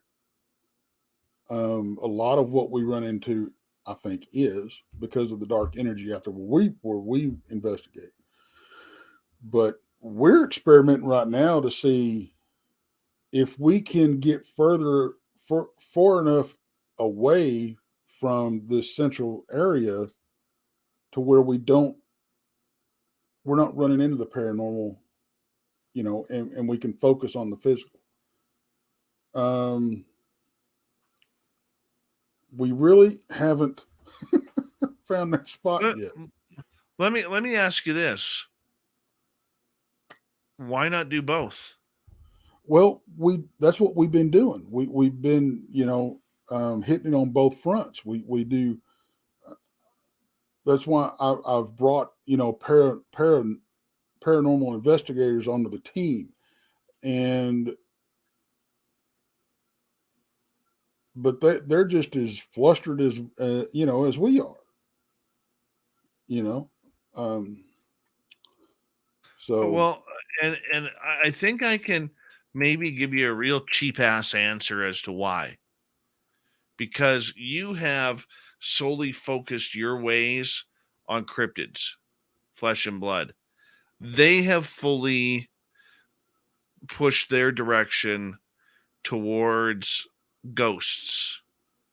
right, And a lot of times what happens is if you're not a believer or you're just starting to learn that everything within the phenomena is um is connected, you're going to have a tough time yeah, that's in true. figuring things out. Like at my gifting site, bud, we have had Sasquatch encounters now. We have had UFOs. We have had fairies. And we had something that we don't know what the hell it was. But we do know that we were all freaked out and we left 40 minutes later like we needed to get the hell out. Right. right? Like my buddy Mark, who was armed that night, he got a telepathic message that said, "You bring that gun out of the truck, there's going to be trouble." Mm. All right, so he kept his gun in the truck. Well, you know, Right. and the biggest thing probably right now, that the single experience that I'm struggling with right now that I've had is my lost time incident. Yeah. You know, Well, let me take a quick break here. I want to hear this. Okay. I'll be okay. right back. I just got to use the bathroom here. No, no problem. Don't forget, we're still live on YouTube. Oh yeah.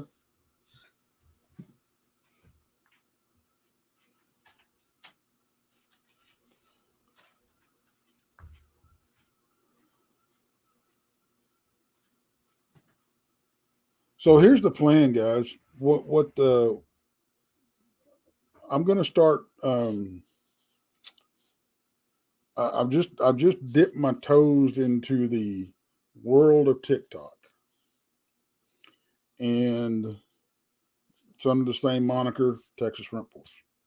So if you want to look us up or look, please do. I'm learning my way around this thing. I thought it was cool. I thought it was like standard operating procedure that if somebody follows you, you follow them back. It's kind of a, you scratch my back, I'll scratch yours type thing. Then I found out that a lot of the people that were following me were very attractive young women. And I thought, well, okay, whatever, maybe I popped up on their thing and that's what they're doing. Well, then I got started. They would say hi and the conversation would start. I'm like, hey, what you doing? And of course, they start asking your location. I'm not going to give away my location to somebody I absolutely do not know. And then the conversation took a turn. And I'm like, what in the world? So I've had to tell several people. When I say people, young women or supposedly young women, I say young women. I mean, I'm old, so 45 is a young woman to me.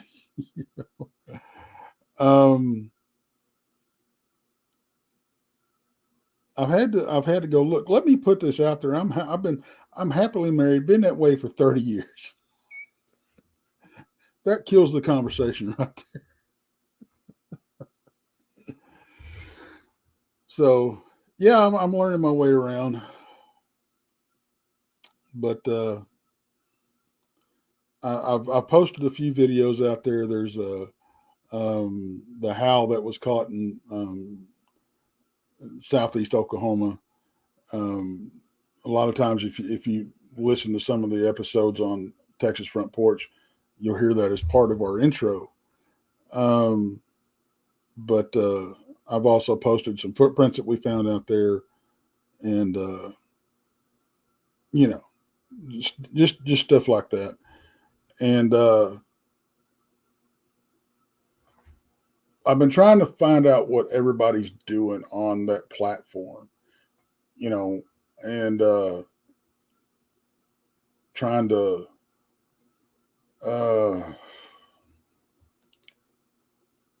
figure out a successful pattern on what to do. So I will be happy birthday, Pam. I am also the double nickel. That's how old I am too. So I'm going to start posting, trying to start posting more on TikTok, get that rolling, but it's I'm really cooking with gas. I've got 50 followers.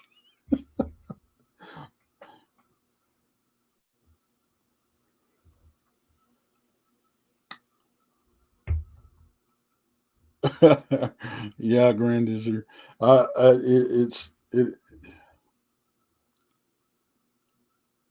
like I said, when I found out it was a meat market out there, I'm like, okay, this is how it's played. So I quit following people back automatically, you know.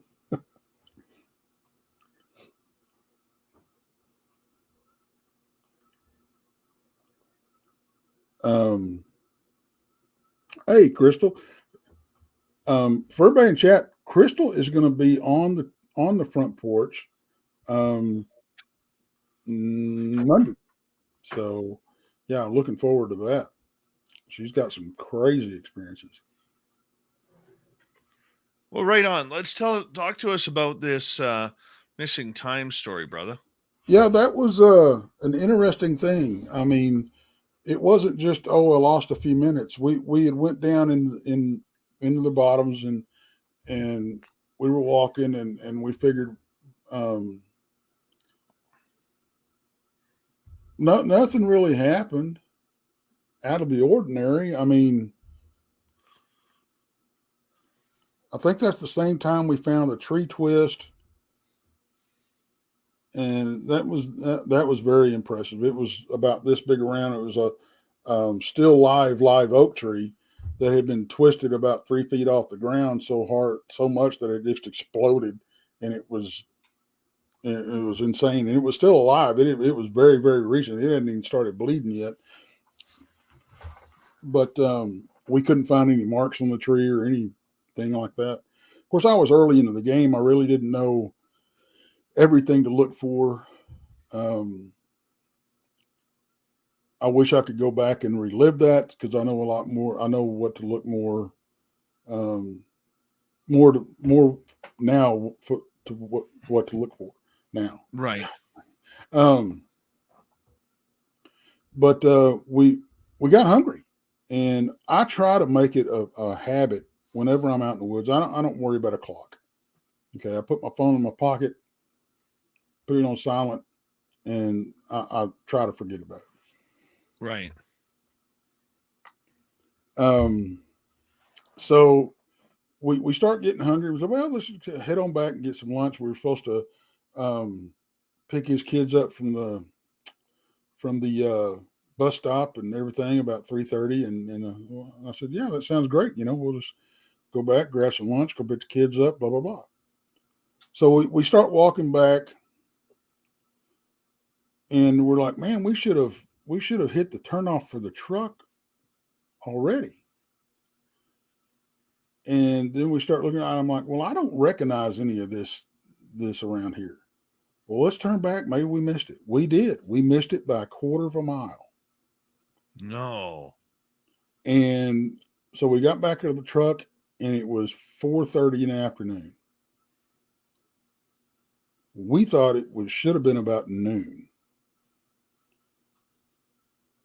So we lost 4 or 5 hours there, but we didn't have any ill effects. Nothing seemed hinky, and so we just go on about our business. We really didn't think much of it. We just thought, well, we got carried away. We lost track of time. We didn't look at our clocks. Blah blah blah. Right. So a little time goes by. I get a phone call and goes, man, this is really freaky.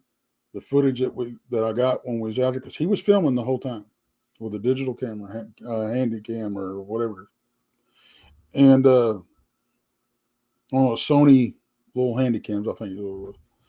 But he says, man, this is really strange. He goes, because when you film with a digital camera and you stop and start, it's, on the SD card, it's 1, 2, 3, 4, 5, 6, right?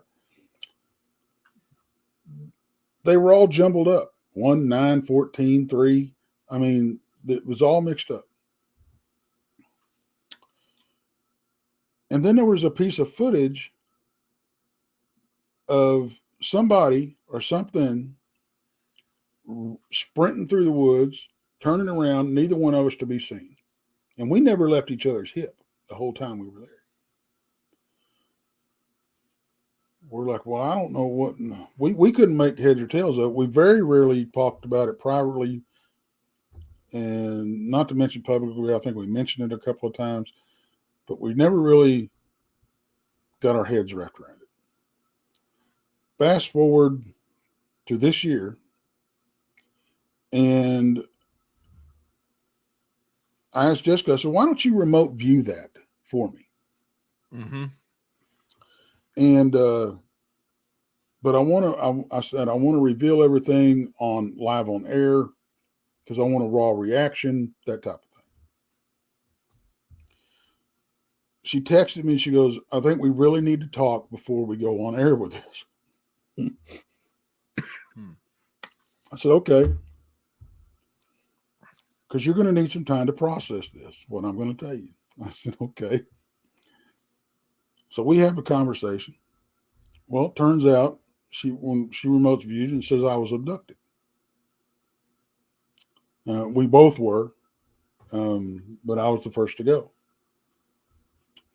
That they implanted something in me to upgrade my psychic awareness or something like that. And I'm like, okay. And I don't really know what to make of this. You know, I'm like, okay, well, this is interesting. I don't know where to put it, you know, and so we do the show. It was a pretty emotional show, you know, for me. Well, then Rob says, I want to interview you about this with Jessica here. I said, okay, well, we just talked about it. He goes, well, I want to interview you about it. I said, okay. So we said it, and we were doing the show. And then two people in chat said, well, what about the footage that where the camera drops on the ground and the other guy's running away from it? I said, I don't know what you're talking about. I've never seen that. But what was weird is that's something that Jessica had told me in private. What she remote viewed was that exact scenario. So, No way. what do you do with that, Dave? I mean, You definitely got some aliens, that's for sure. That, and if y'all go back and watch that,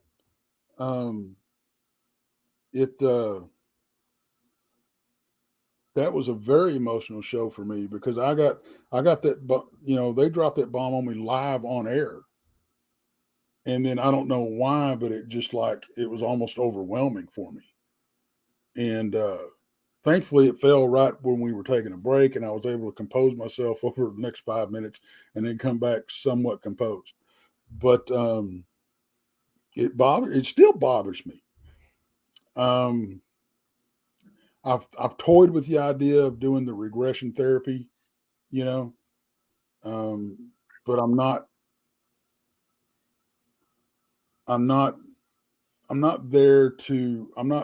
the point to where I can give that trust to somebody to poke around in my brain while I'm not really aware of it. You know what I'm saying? The whole hypnosis thing. I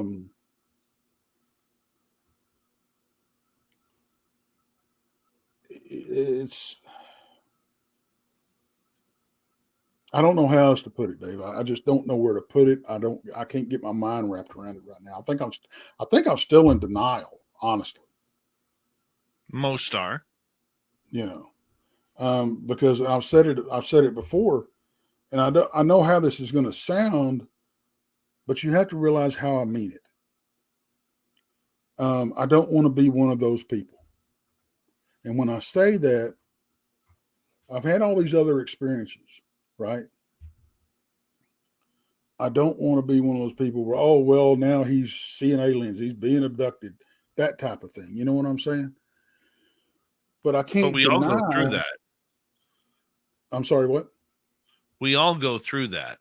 Yeah. Well, it's something I've never dealt with, and I'm having a problem dealing with it. But I'm trying.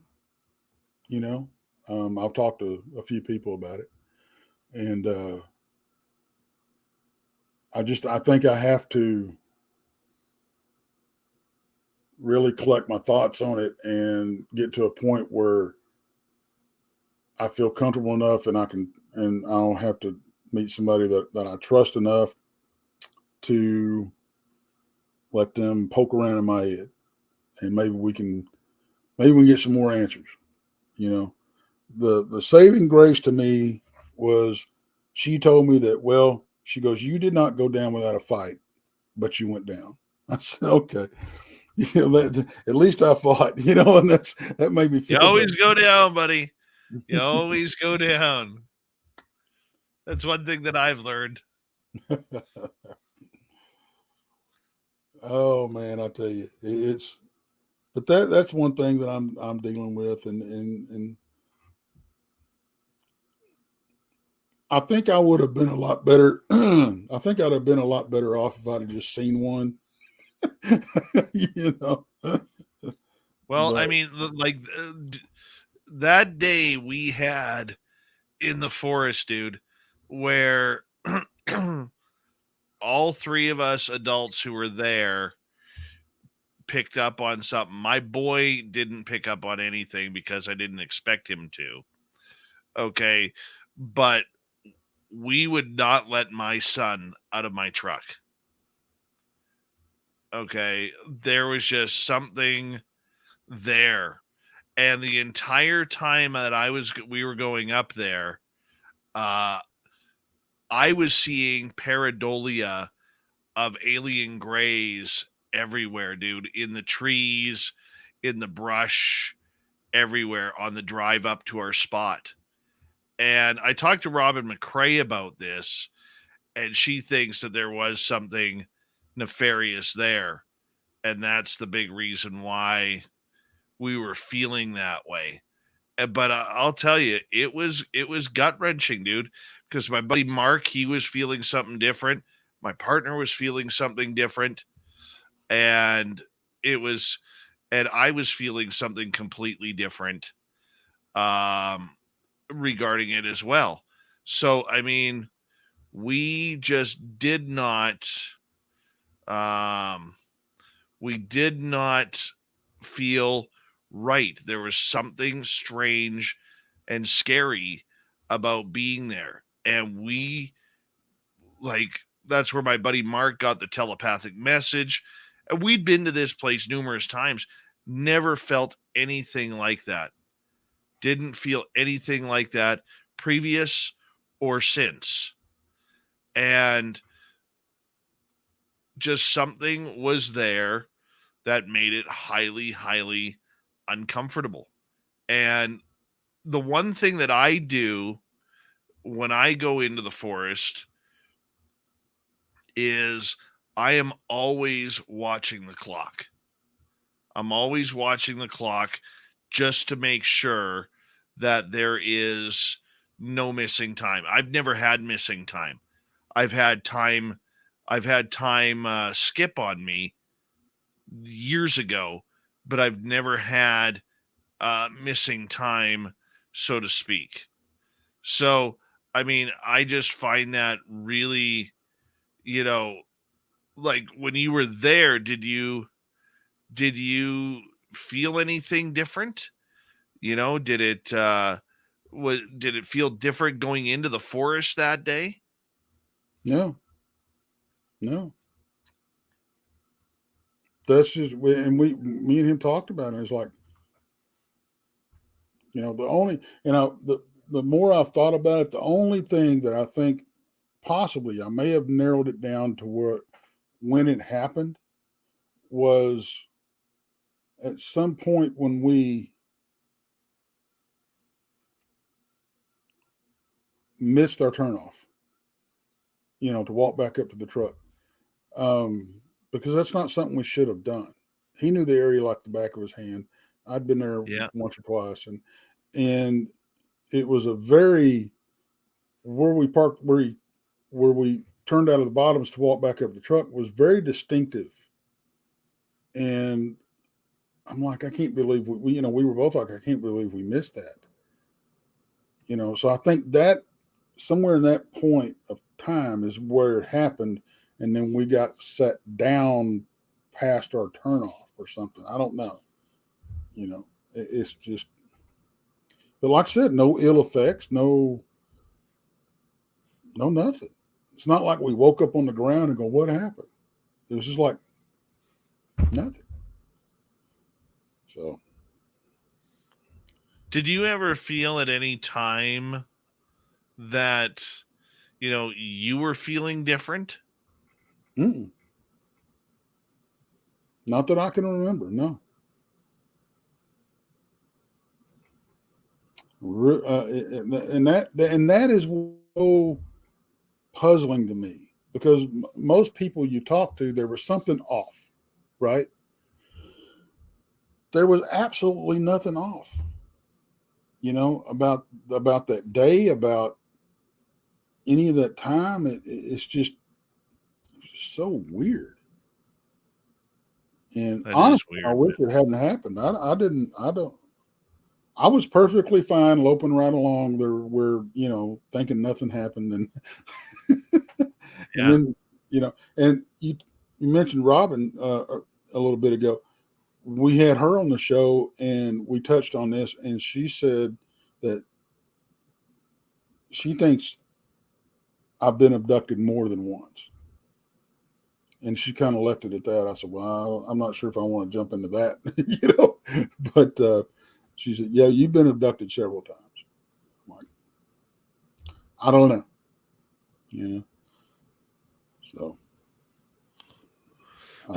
Well, my friend, it's that time of the night where I got to say goodnight to our listeners.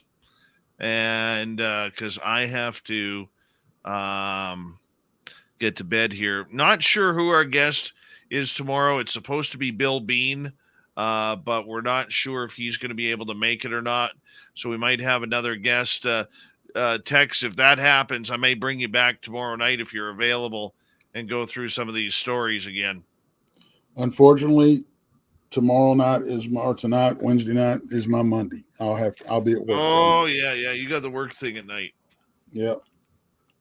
Well, we'll figure it on out, but I want to say a big thank you to Eddie, Maggie, Sally ×2, Kira, and Monica for the super chats tonight. Thank you to all our new subscribers. We're 128 away from 20,000. I'm getting real excited about that. And to all of you, we'll see you all tomorrow. Take care, everyone. See you, Tex. See you, brother.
Stay healthy, my friend. You too. You need bail money, give me a call. Always, Dad. Take care. You too.